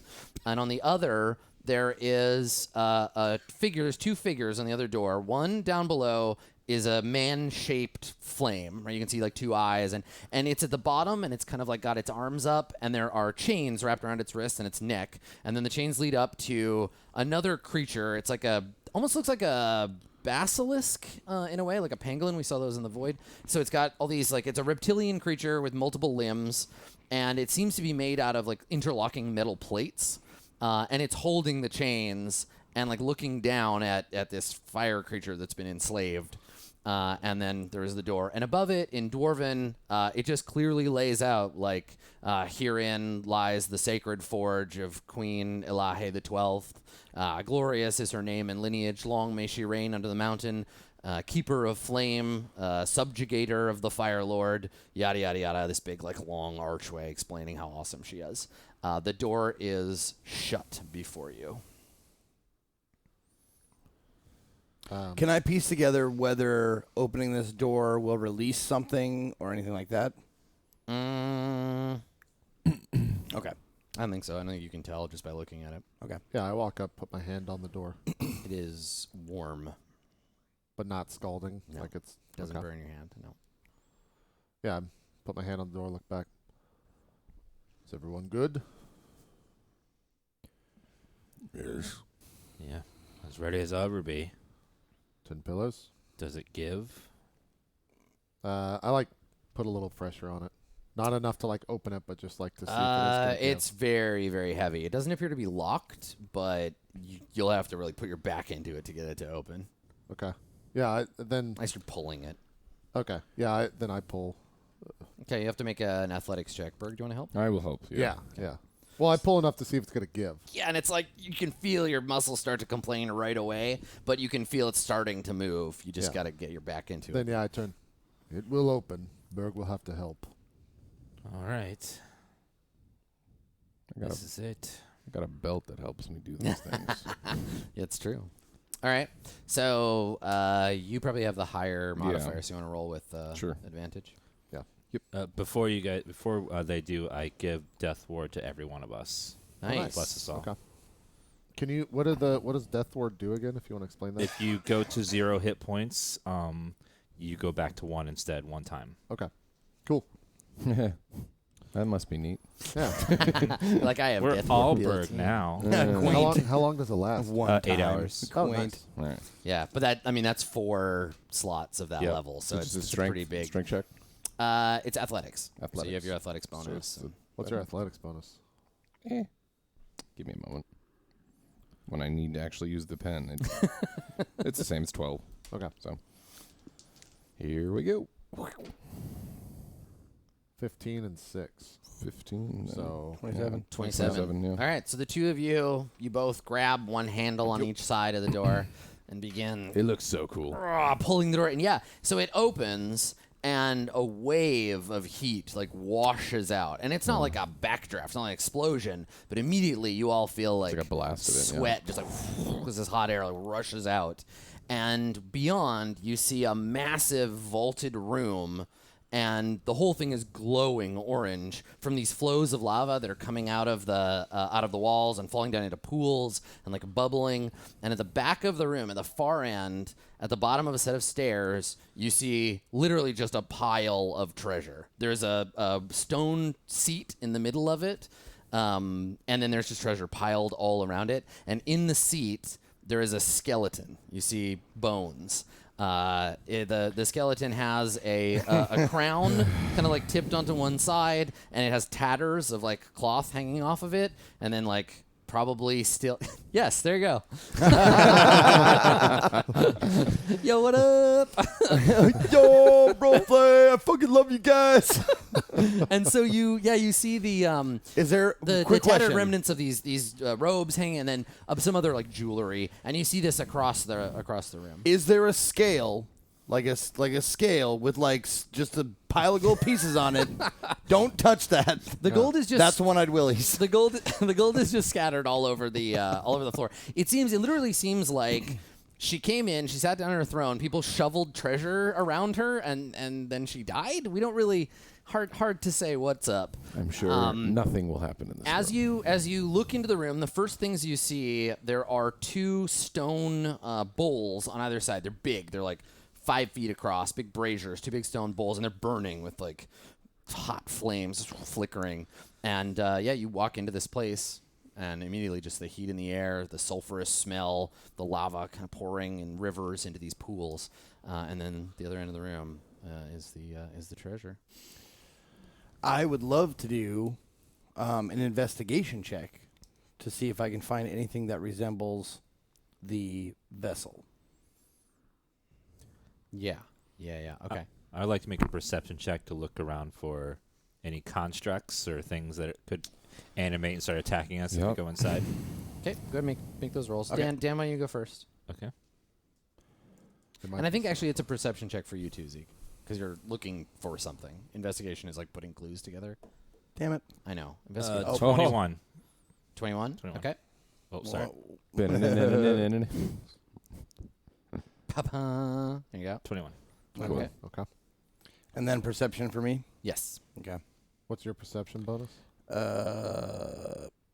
Perception is only 5. Oh, okay. Here we go. Oh, nice. that crit! Hell yeah. All right. So, 25.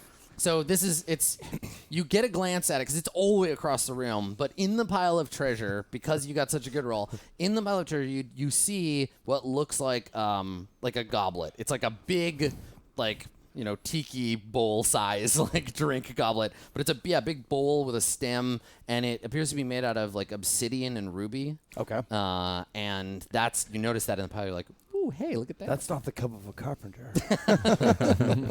Yeah. So, yeah. And then as for you, like, the whole place is full of, like, magical constructs in the sense that we don't have the engineering know-how to make, like, brass pipes that don't melt when you run lava through them. And, like, there's a lot of that, but you don't see, like, a statue standing there with two swords, like, waiting for you to come into the room. Okay. The room seems pretty empty. And in fact, there's no, like, you don't see any. The only thing you see that isn't stone and lava and all that, like, is the skeleton in the chair. But it is good to be cautious. Looking at the floor, is it like a solid stone, or does it look like it was cut in the sense of, like, fabricated? It's definitely been, like, constructed. There's nothing about this place that hasn't seen the touch of a tool. Is there look like there's a solid cut down the middle to where this thing could just open up and drop us? No, the room is much too ornate Okay. for that. It's not like a Are big there empty floor. Skyrim pressure plates? I will say Yeah. this: it does look a little like a Dark Souls boss room. Like when you walk in, you're like, Yeah. something's gonna happen in here. And to that point, I think once everybody is inside looking around, of course the doors swing shut and then seal. So there is some kind of like clockwork apparatus on the back, gears lock together, and the door seals shut. Well, no, because danger sense, and I'm in the doorway, right? You see? If you want to make a dexterity saving throw to do something before the door closes and like try to hold it open or something, you could. You do have danger sense. yeah, I All might as well. Make a dexterity saving throw. Say DC 19. You Was have it advantage because you have danger dexterity? sense. 'Twas a joke that turned into something in reality. That's right. Yeah, so +1. With advantage. Oh, Yeah, yeah. you have advantage. With advantage. So, yeah, Gotcha. grab another die there. Yeah. Make sure there's the right one. Yep. DC 19, right? Yeah, DC is 19. Well, that one will do it, That'll right? do it, yeah. Totally. What's the 12? What's your bonus for So dexterity? save? 13, right? Yeah, it's just... Ah, okay. It's So you three. notice it. You're not Or, quite sorry, one. fast enough, and it slams shut. I tried. Yeah. I'm sure there's a way out. I mean, I'm sure there's a way out. Now would investigation behoove me to see like what caused that? You don't even need to roll investigation. You just see that by coming into the room, it might be disturbing the airflow. It might have been stepping on something. Okay. That just triggered a mechanical like closing of the door. Okay. Did I hear any like after effects, like a click, a lock, or something like that? Oh, we saw Yeah, the he said there was like a like, bunch of yeah. gears and like clockwork. locked Oh, together. okay. I and, didn't see like, it. Okay. shut the door on I the didn't hear side. that. Yep. Okay. Yeah, I mean, with time and energy, you could break all the gears off and like eventually that's what I'm brute saying. force we your way could out the brute door. force it. Right. But it'll take time. Right. When he said that he's sure there's a way out, he was thinking of just destroying it. Yes. Yeah. So, as he often does. Well, I walk over to the place where I saw the goblet, the huge. Yeah, thing. so on your way across the room, there is a central pool where the lava is sort of pouring down into, and there are stairs where you come up around the other side to go up and get to it. And so as you approach, and to your point, like, obviously there's some kind of guardian in here, so I will... I was going to say, when do we get to see the room? I will reveal it. I will reveal it, and we will do the thing.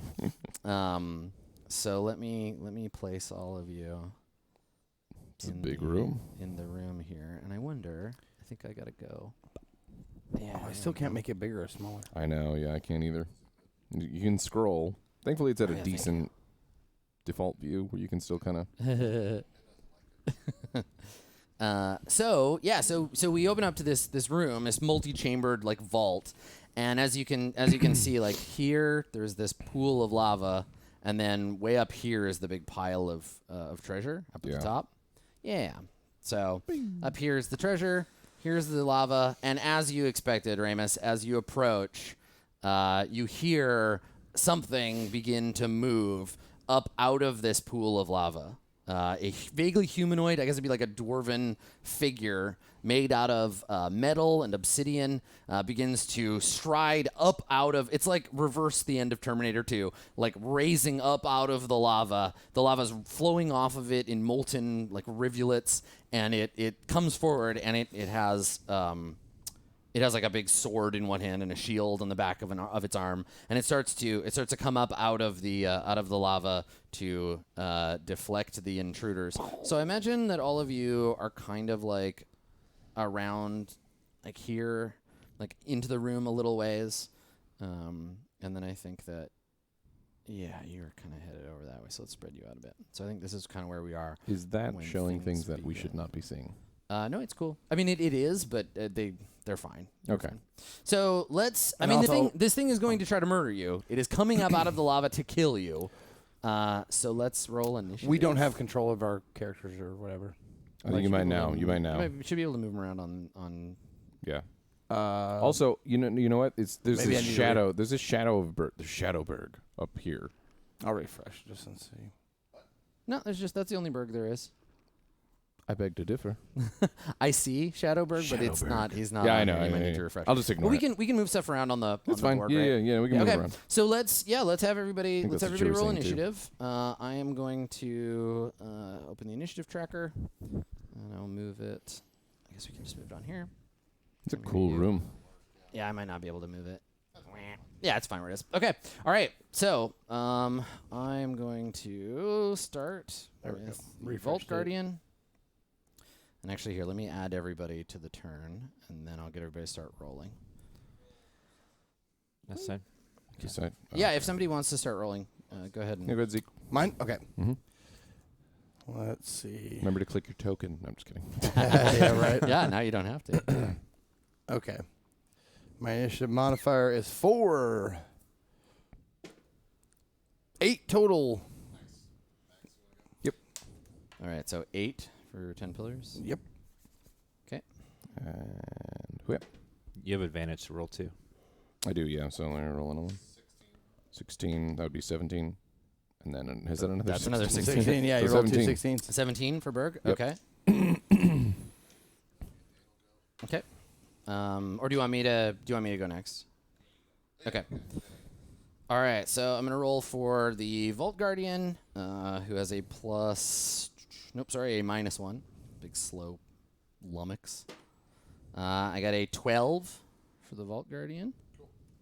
I have one more I have to roll. So those big stone bowls that I described with the flames like leaping out of them, the flames literally leap out of them. So hands form out of the fire and grab the edge of the bowl, and then kind of like they sort of slither out of the bowl in this vaguely like humanoid I form. knew he wasn't alone.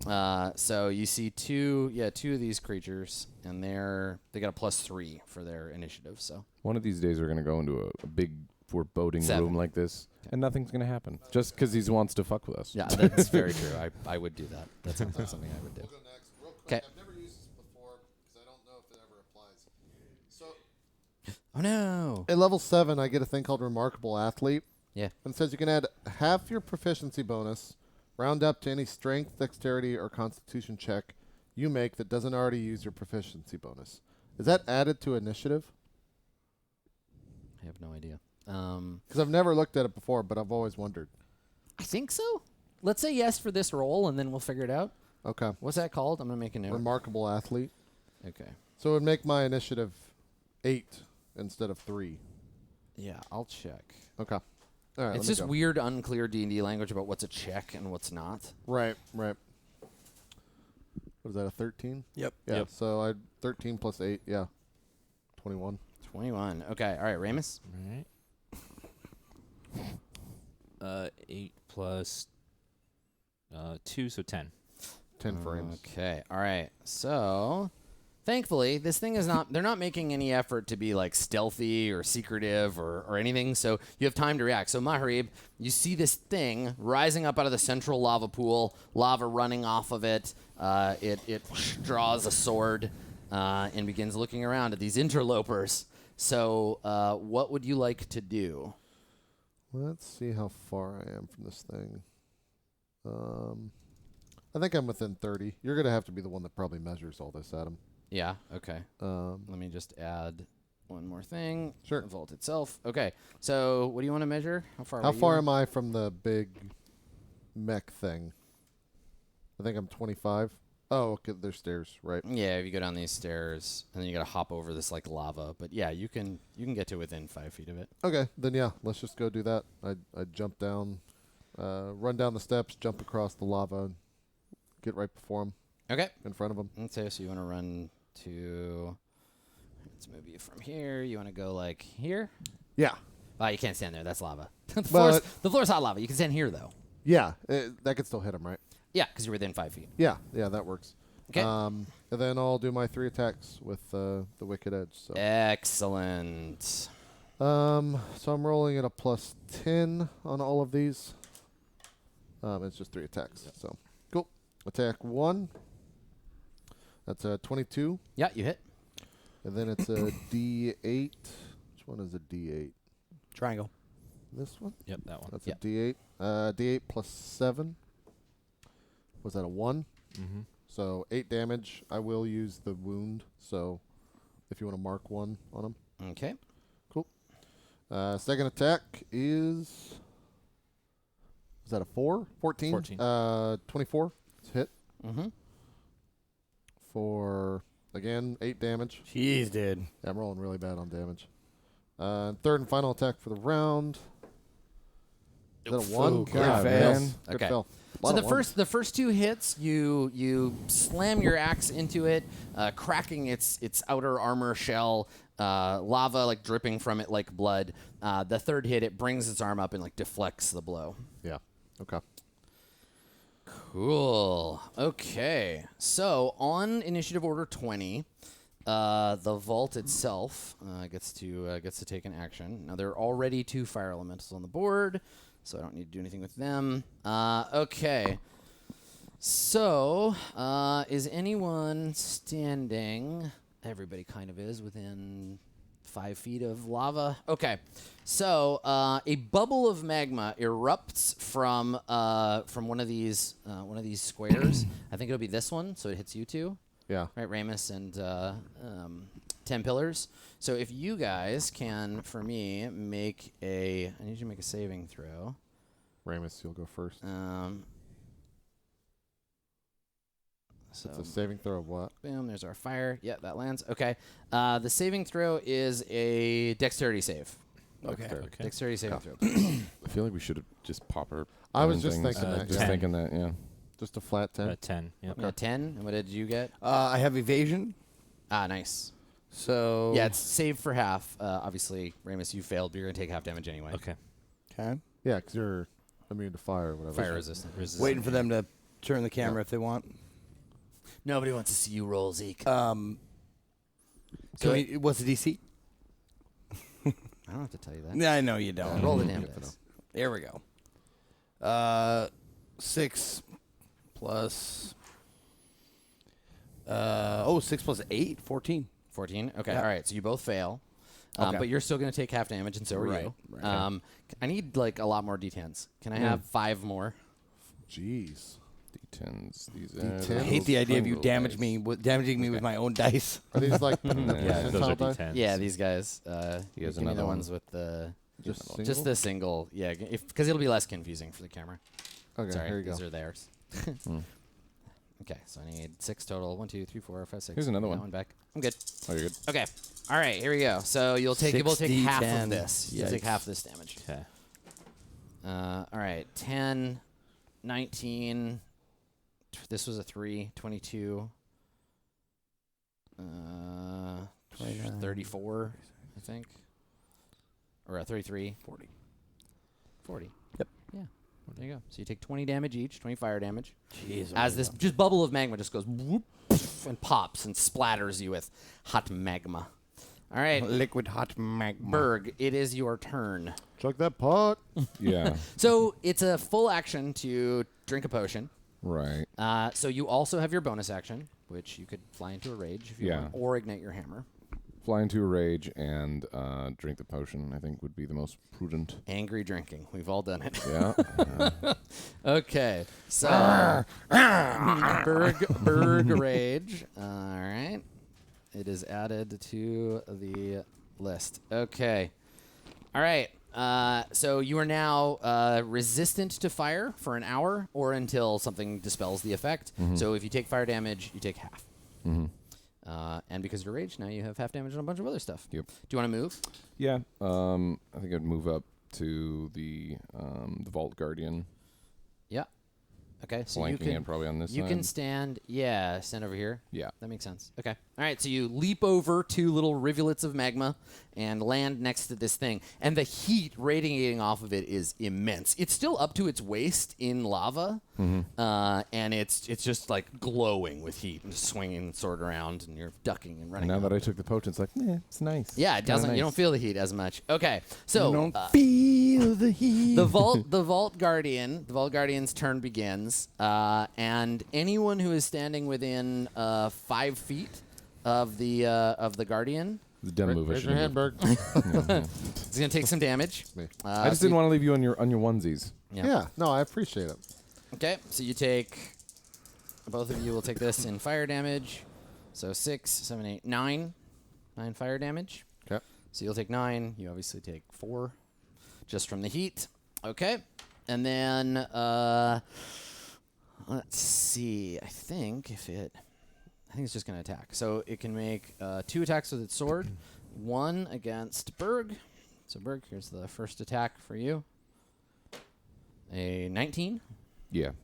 Is that hits? Yep. Okay. So I need 1, 2, 3. All right. So its sword, dripping with magma, rises up out of the fire and slashes out at you, and deals you. Jesus, terrible. 2 1s and a 2. Wow. So it's going to deal 7, 10, 11 bludgeoning damage, which you half. Half it, So you yeah, take so- 5. Yep. Yep. And then it'll take a swing at Maharib. It misses. Misses. I got a 2. Not bad. Big 2. Okay. So, Ramus, it is your turn. Okay. Oh, and actually, hold on. Sorry. Before you go, Ramus, I have one other thing I got to check. Yes. Okay, so the Guardian is standing in lava, so it's going to take damage from the lava, but I do have to track how much fire damage it takes. I thought you were going to say it heals it. It might Which be healing. could be, yeah. it It could be is. a thing. Yeah, It definitely is. Okay. Oh, it also takes wound for me. Yes, that's right. So we should check that. Yeah, Okay. just roll So let me your- roll the con save. It gets a 5 plus 5, so it has a 10. So it fails. Fails, yeah. Retains the wound and takes The D4. 1 damage. Now we should look at that wound to see. Hey, you got him. Let me see. So the wounding ability, it might actually short circuit its healing. Ooh, that'd be nice. Oh. Be really nice. 15, a wounded creature. Yeah. Oh, okay. So the hit point damage you deal, I have to track separately because okay, it doesn't heal it can't heal from that. And so far, you're the only thing that's hurt it. So Cool. Oh, that's good. That's nice, yeah. okay. All right. Do high damage, please. All right. Your so points I mean guess more. I'll track yours. Yeah, I gotta stop rolling ones. I'll track yours in red. Okay. All right. Okay. Cool. Ramus, it is your turn. All What are right. you gonna I'm going to cast Spiritual Weapon next to the Golem, and then take a swing with it. That does what, like 2d12 now or something? Hold on. I'm gonna upcast it so it does more damage. But Oh, wow. Yeah, I was Okay. gonna say it's more beefy now. 17 To hit, to hit, you miss. miss. Damn. Okay. Damn. Where do you want the hammer? Like here? Just anywhere near the Golem is fine. Okay. Okay, and then I will move. Mm-hmm. I want to go like right here behind Berg. Like there? Yeah. Or like right behind Berg? Yeah, right there. A little bit for one spot behind. Bob agrees there you with go. your move. Bob He's does into agree. it. Yeah, Yeah. There's a little, there's a Okay. little flash of Bob there. He's like, All right. woo, move. Awesome, great. Yeah. So you dash over there, run up those stairs, jump over the little lava flow. Oh yeah, and I had that was a bonus action. Yeah, bonus spell, action so move. I You still have a can- spell. I will do. I'll cast Cantrip. I'll cast Toll the Dead on the Golem. Needs to Okay. make a DC 19 Wisdom save. All right. So he has advantage on this saving throw, Okay. but plus 0. So I'm gonna grab another one of these. Okay. Here we go. So I need a 19 or better on one of these dice. Yep. Nope. Okay. Fail. Yep. 10 and a 6. Is it damaged or full health? It is damaged. Yeah. All right, then it will take 3d12. 3d12. Jeez. Nice. Wow. Oh, God, Do you need more dice? which one's d12? The soccer Almost a D20. I think it's this one. ball. The soccer No, ball. That's a d20. No, it's d20. This guy. That guy? Yeah. 12? Yeah. Yep. this- Those are them. Do you need one more? Yeah, I need one more. When we still do spells and Anyone stuff just like have that. I got a No, I D12. got one. There you go. Oh, okay, cool. When we Yep, still do okay. spells and abilities, whatever, it still would behoove us to like hit the thing, right? Because it pops it in chat, right? Yeah, I think if we have like a spell we want to post in the Yeah, chat, if we can. wanted to, Yeah. yeah. It, for it whatever. takes 18 necrotic damage. All right. I agree. Sounds Yeah. good. Okay. All right. So yeah, you toll the dead on it. There is the haunting ringing of the bell, and the thing staggers as some of its armor necrotizes and turns to rust, crumbles away. All right. 10 pillars of gold. Okay. For my first action, I'm going to do my bonus help action, Okay. and it's inspiring help. So I'm going to give it to. Well, actually, first, what I want to do is use my action, since my attacks are just garbage. But I want to use my action Yes. to see if I can remember something from what I've read in the Dwarven script, or anything historical, or anything like that. Whatever check you want me to make to see like the best way to go about attacking this thing. So I'll use my action for that. Okay. Sure. Yeah. Make an Arcana check. Okay. Arcana check. I'm going to use my inspiration. I was about to say you don't worry about your inspiration because you have do like roll twice. Like Okay. you have advantage because it's not like if you were making this roll and you were just looking at the golem and you'd never heard or read about it, then it'd be the roll. So Right. you have something that should give you advantage. So roll Okay. roll 2 dice. Cool. All right. 12 plus Good thing you have that advantage. Arcana 6, so 18. Okay, so from what you know, this creature will not be harmed by fire. Attempts to poison or use psychic damage on it also will fail, like completely. It cannot be charmed. It can't be exhausted. I wish that I could remember that line from the Terminator. It cannot be reasoned with, and it will not doesn't feel stop. pain. And it will not stop ever until Yeah. you're dead. It doesn't feel pain. I do. So it can't be charmed, exhausted, frightened, paralyzed, petrified, or poisoned. Okay. Because it's a construct, and it appears that as long as it is at least partially submerged in the lava is reforming its armor. The axe doesn't the axe is chopping away parts that aren't healing back. So yeah, try to get it out of the fire. Yep, that's so it exactly- won't heal. yep. Otherwise, Mahari will have to kill it by himself. Yep. I actually, that's what I shout out. That's my help, is what I'm saying. Like, lure it out of the lava. Get it out of there. Bring it this way towards the entrance. Or is that the entrance? Yeah, the entrance is back that way. Yep. Bring it back this way. So, Maharib, you will get advantage on your next attack and plus 1d6 bonus to that attack. To the damage? No, To the attack roll. to the attack roll. Yeah. Oh, Advantage okay. and a d6. Oh, wow. Yeah. Okay. And then if the attack hits, you can add the bonus to the attack's damage against Yeah, so one whatever target. that d6 you roll, keep it on the table because then you can add it to the damage if it's a hit. Yep. Cool. That's Yep. great. So that's my bonus action. Do you want to move? Or that my action was thinking, and then my Yeah. bonus action was telling, Yeah. and then I will point out, just so you know, Yeah. that guy and that guy. There's two fire elementals that are coming this way. So this one, you were the closest target for that guy. Okay. Yeah, you can see them down at the two Yeah, I'll braziers move there. up move up to. Let me see here. Can I touch it? Yeah, you can go ahead. Okay. Let's see.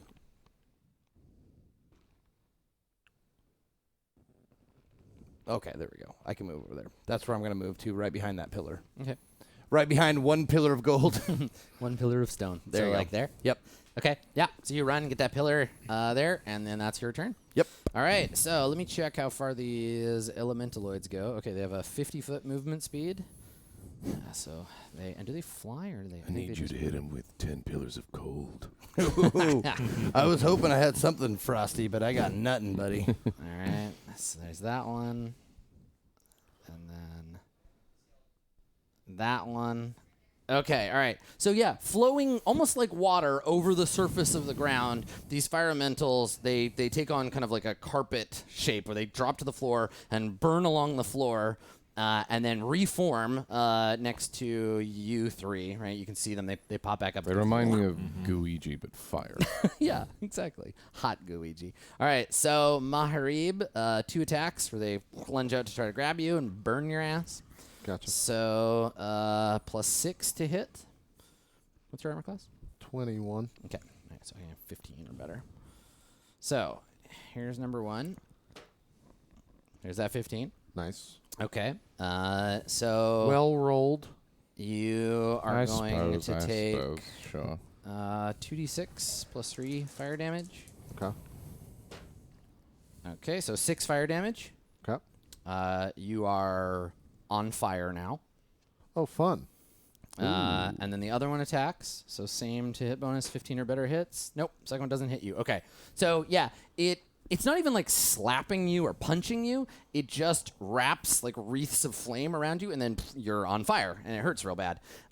So you'll take fire damage at the beginning of your turn, and it will continue to burn you until you take an action to put it out. Okay. So you're on fire. Remember that you are on fire. I just thought of a terrible pun. You said it wreaths around you, which naturally Aretha Flamekin. Aretha Flamekin. Flamekin. I like it. That's good. Yeah. I'm sorry, guys. You're my favorite, Max. You're my favorite of everybody at the At table. first, they were afraid. They were petrified. But I don't even know if that's an Aretha Franklin song. No, it's Gloria Gaynor, Ah, but shit. Yeah, I was gonna say yeah. All right. close. So in the the wheelhouse. other elemental will attack Ramus. So here is the first attack on Ramus. What's your armor class, Ramus? 19. All right. So I need a 13 or better to hit Ramus. And actually, I'm just gonna roll both attacks at once. I got an 8 and a 2, so you are safe, Ramus. You're Miss, safe miss. from getting burnt any more than you've already been. Yeah. Cool. All right, so Maharib, it is your turn. I think I just chugged the potion. If I can do such a thing. Oh, at the while on beginning. fire? Sorry, at the beginning of your turn, you're going to take fire damage. God damn it! That happens first. You gotta get that potion in you. I gotta get that potion. So you take 10 fire damage. Jesus Christ. Wow. Your skin crisps and burns. Smells pretty good, actually. Yeah. Yeah. Somebody making hot dogs? Then yeah, I will chug the potion. Yeah, so you reach, fire reach resistance. in your bag, yeah. take out the crystal that Vani gave you, and shatter it. And as with Berg, a cloud of mist comes up out of it and wreaths around you, and shields you from the flame. Feels very Okay. Bloodborne or Dark I'll Souls. also use second Chick-fil-A. wind, so it's what is that? A D12 plus my level, D10. Let me look. D10 plus 15. So I'll just roll that real quick. 'Kay. Which one's a D10? Are these D10? It's the pointier than a no. D8. These are D10s. Here. Okay. Gotcha. Is that a 1? That's a Yep. 1. God damn it. So I heal 16. Okay. And that's your turn? Yeah.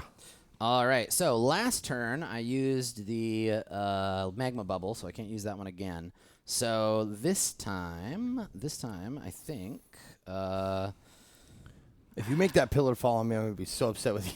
120 foot radius or 120 foot within there. Okay, so the one of the pipes that run through like the floor and the ceiling, one of them cracks and emits a cloud of poisonous gas. So I will place the cloud. The cloud's going to stick around. It obscures sight, so you can't see through it. It's like poisonous smoke, basically. So it's going to block line of sight, and it's going to stick around. And it is 4 by 4, so I think I can hit you two. Okay, yeah, so it conjures it up right here. And Berg and Ramus both, if you can please make... nope, actually, you don't have to do anything yet. No, not yet. It happens on your turn. So, yeah, this so thing for me, cracks and it like sprays smoke. If you're in the smoke, it is heavily obscuring, so you're not totally blind, but like you now, if you turn to look at Berg, he's like an indistinct shape through this black smoke that's poured up out of Adam, the, I just move into the lava. I stand yeah, in the just lava. want to just step into the lava, or just jump into the sea. Okay, all right. So there's the cloud. Berg, it is your turn. So now at the beginning of your what am I rolling turn, here? yeah. So you begin your turn in the cloud. Make a Constitution saving throw. Okay. So there's a +6 for Constitution. Here we go. Ooh, that's a 20. That's 20. Nice. Yeah. Okay. All right. So you make the save, so you're only going to take half damage, and you don't suffer the poisoned condition. So you're going to take, I need 2 more d8s. You know what they look like. Thank Why you. don't you grab Okay. So 3d8 plus 3 poison damage. So this isn't halved. I don't think you have resistance to poison damage. No. But you don't take, it is halved because you made the save. Oh, okay. Okay. Here we go. So 3, 10, 18, 23. Okay. 23 poison damage. Halved. Yeah, halved. 16? That doesn't... What did you 12. say? Yeah, 16. No. You said It's 23. It's ele- half. Yeah. 74. No, it's 11. It's 11, right? Because you round down. Math. I heard 33. 7,000. 7,000. Okay, so yeah, you take that damage at the beginning of your turn as you like hack up a lung. What do you want to do? Here's the question. Because the Vault Guardian's standing in the lava, like, and it sounds like you're the only one that can really deal any... Like, I can deal damage to it, but it heals, right, while it's in there. So is it worth it for me to just go for that or go for one of the fire elementals? Probably the fire elemental. Might be worth it. Go fire elemental and I'll stay on the boss. Unless you guys have a plan to relocate. I haven't made the roll yet, so we'll see how much it heals at the beginning of its turn. I didn't make the roll last turn because the only damage. That's kind of... I'm discussing with you guys. Like, Yeah. if you want me to attack the Vault Guardian, I can. Well, he kind of said, like, there's already 2 elementals, so I'll do something else, meaning that he might be able to resummon more. Yeah. So killing them would just... I said that to myself, and then I was like, Dan will have noticed that. Dan knows how MMO fights work. Yeah. So with that said, you... I mean, if we back up, you're going to take an attack of opportunity from him, so will I. Is there a way that you can, like, because you're, like, godlike strong. That's what I was thinking. Pull like, him out of the fucking I could lava. either pull him out or shove him towards you. You could attempt to wrestle this enormous golem, but remember the golem is oh, also yeah, there's fire. There's fire? Well, because you're standing in the heat aura. That happens on his turn. There's a bunch of different timing effects. Gotcha. Yeah, he's got his heat aura. Also, In the heat of the fight. we're gonna skip it. You Some should have people know taken that song, damage when others you don't. attacked him, because attacking him with a melee attack causes like lava Fire? splashback. Oh, okay. But whatever. Cool. It's fine. I just forgot about it. This guy has a lot of abilities. I mean, I'd like to move him, unless you guys have a plan. I'm So the close way and I'm it'll strong. work, unless you have a specific ability for like moving, you have to attack first to get a handle on him, right? And you make an unarmed attack to grapple him. Then on your turn, you can move half your speed and drag him with you. That doesn't work well with the terrain. Because I can't very well drag him over lava. So You gotta you drag look- him 10 fucking I'd have feet. to- I'd If have you look at drag the him towards map, me if you look into at the the map, smoke. there's only a few places where you don't know how much submersion he needs, but like there's all these little piddly shit like lines, right? Yeah. And then there's these big pools, right, scattered throughout the. Yeah, throughout the I would map. think the little lines, he probably can't do anything with that. So yeah, you don't hard to say. But I'm just saying specifically where he's at right now and where I'm at, the only logical place would be to, if we're dragging and not pushing, would be towards us into the smoke. Throw him into his own smoke. Yeah, I mean, if you guys want me to try that, I can. He dealt it. It is but- only appropriate. He must He be smelt forced it. to He smelt smelt it. it. Yeah. Which is great because you're in a forge. So many levels. Well, that's great. Thou who smelt it. Built it. All right. So yeah, what are you going to do? Berg? Yeah, I think I'm gonna try to grab him out of the lava, bring him like towards me since I have footing where I'm at. So the first, on this action, you have to attempt to grapple him. So it is a, unarmed attack, I think. Okay. Let me double check the grappling rules. The best rolls in D&D. Like the greatest rules in the history of time. Grappling and bull rushing. Just Shoving, moving, Mwah. pushing. Yeah. wonderful. That was something that was nice about 4th edition. It was very clear about how all of that stuff worked. I For remember. example, here we go. If you want to grab a creature or wrestle it, you make an attack action. It's a special melee attack, a grapple. If you want to make multiple attacks, this replaces one of them. So you could try twice, or you can grapple and hammer, or whatever. The target more must sense be to try no twice. larger than one size larger than you. You're fine. Using at least one free hand, seize the target by making a grapple check instead of an attack roll. Do you have a shield? I do have. So you would have to put away your... No. I don't have a shield. Don't 'Cause have a shield, okay, whenever great. we're attacking, I remember telling you this a while back. I switched. I'm only two-handed. Yeah, that's fine. Okay. Contested by its strength or its athletics or acrobatics. Okay. So try to seize the target. instead of making an attack against its AC, you make an attack against its opposed roll. So I'm you to doing an grab and me to unarmed? resist. Yeah. If Okay. that's what you want to do. So is it this? It's the same as. Well, it'd be plus 13. It'll to be your attack. Hit yourself. Proficiency? proficiency was, thank you. That was the word I was looking for. Your proficiency bonus plus your strength. Okay. So 7 plus 5. So you get a plus 12 to do this. Plus 12. Yeah, you're very, very Yeah. strong. And also, if you want to do, do you have inspiration? I do have inspiration. This would be like Might when you be. grab Be a it. good time to do This it. Yeah. this robot thing is like error, tiny target, too strong. Because Yeah. you're just like, Yeah, wait, you're it shouldn't- Superman. You're way stronger for your frame. Yeah. I think I'm gonna use inspiration for it too because Yeah, it seems yeah. pretty important to get him out of the lava. Okay. All right, so let's start there. You make your roll. Do you want me to roll first to tell you what you have to beat? Sure. Okay. Sorry, Scoots. Okay. So my athletics bonus is a mere +7. Only 24. That's it? Only 24 strength. Kind of wimpy. All right, here we go. The number to beat is 16, 15, 15. That so. you Wait, have what's your advantage. bonus? 12? Yeah, and I do have advantage, so, So we'll be rolling. What happens if he ties? A tie is a win. This is basically his armor class. So for 3 this or one. higher.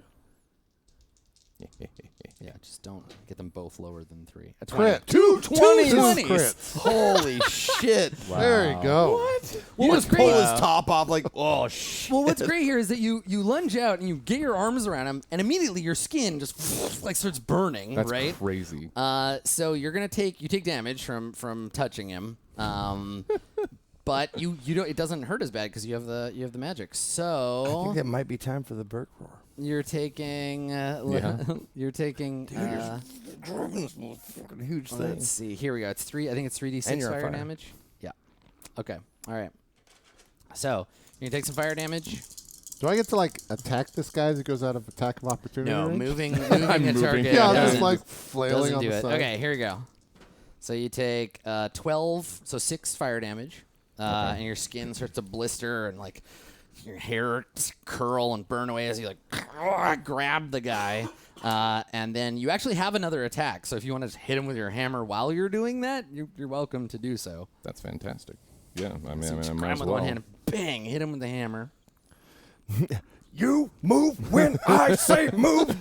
So yeah, he's grappled. His movement speed drops to 0. Then next turn you'll be able to. Actually, you can move on this turn, so you can Yeah. drag him. Yeah. So that's what my Okay. primary thing So is. So yeah, hit him I'll with the drag him. hammer because you have the free shot. Yeah, might as well. So that would be a D10. Nope, it is plus 13. So plus 13 to double 20s. It's exciting. Beautiful. Here we go. That's 5 plus 13, so 18. Yeah. Okay. You hit it, but it doesn't. It bounces off its armor. Okay. And then you can start dragging it. So you can move half your movement, which is 20 feet for you, I think. Yeah, that'd be 20. Okay. All right. So you can move that far, like straight back. Yeah, you got a pretty good. I guess it makes sense to move him straight back, but there's we don't know how much. I'm assuming those tiny pools wouldn't do the trick for him. It doesn't really make sense to stay in the smoke. Yeah, we'll find out when he's out of it. Yeah. So I'll move him back. 1, 2, 3, 4. That's as far. Well, you can't go through that lava, so you'd have to go Yeah. 5, 10, 15, like 20 to there, Yeah. which would mean he's here. Yeah. Yep. That sounds good. Okay. So you just grab this guy, this huge metal machine, and just start dragging him, like hitting him with the hammer, like, come here, and like dragging him along, pulling him back up out of the. Told you not to touch anything in the Kmart. Get over here. Get out from under the shirts. Fucking perfect. just dragging him. Perfect. All right. So Don't make me look for you. it's the Vault Guardian's turn, but we are due a break. So we're gonna take our break here. This is our longer break. So this is kind of the mid-episode break. We're gonna take a break here. We're gonna grab some food and we're gonna come back. Don't go anywhere. We will continue the battle against the Vault Guardian when we return.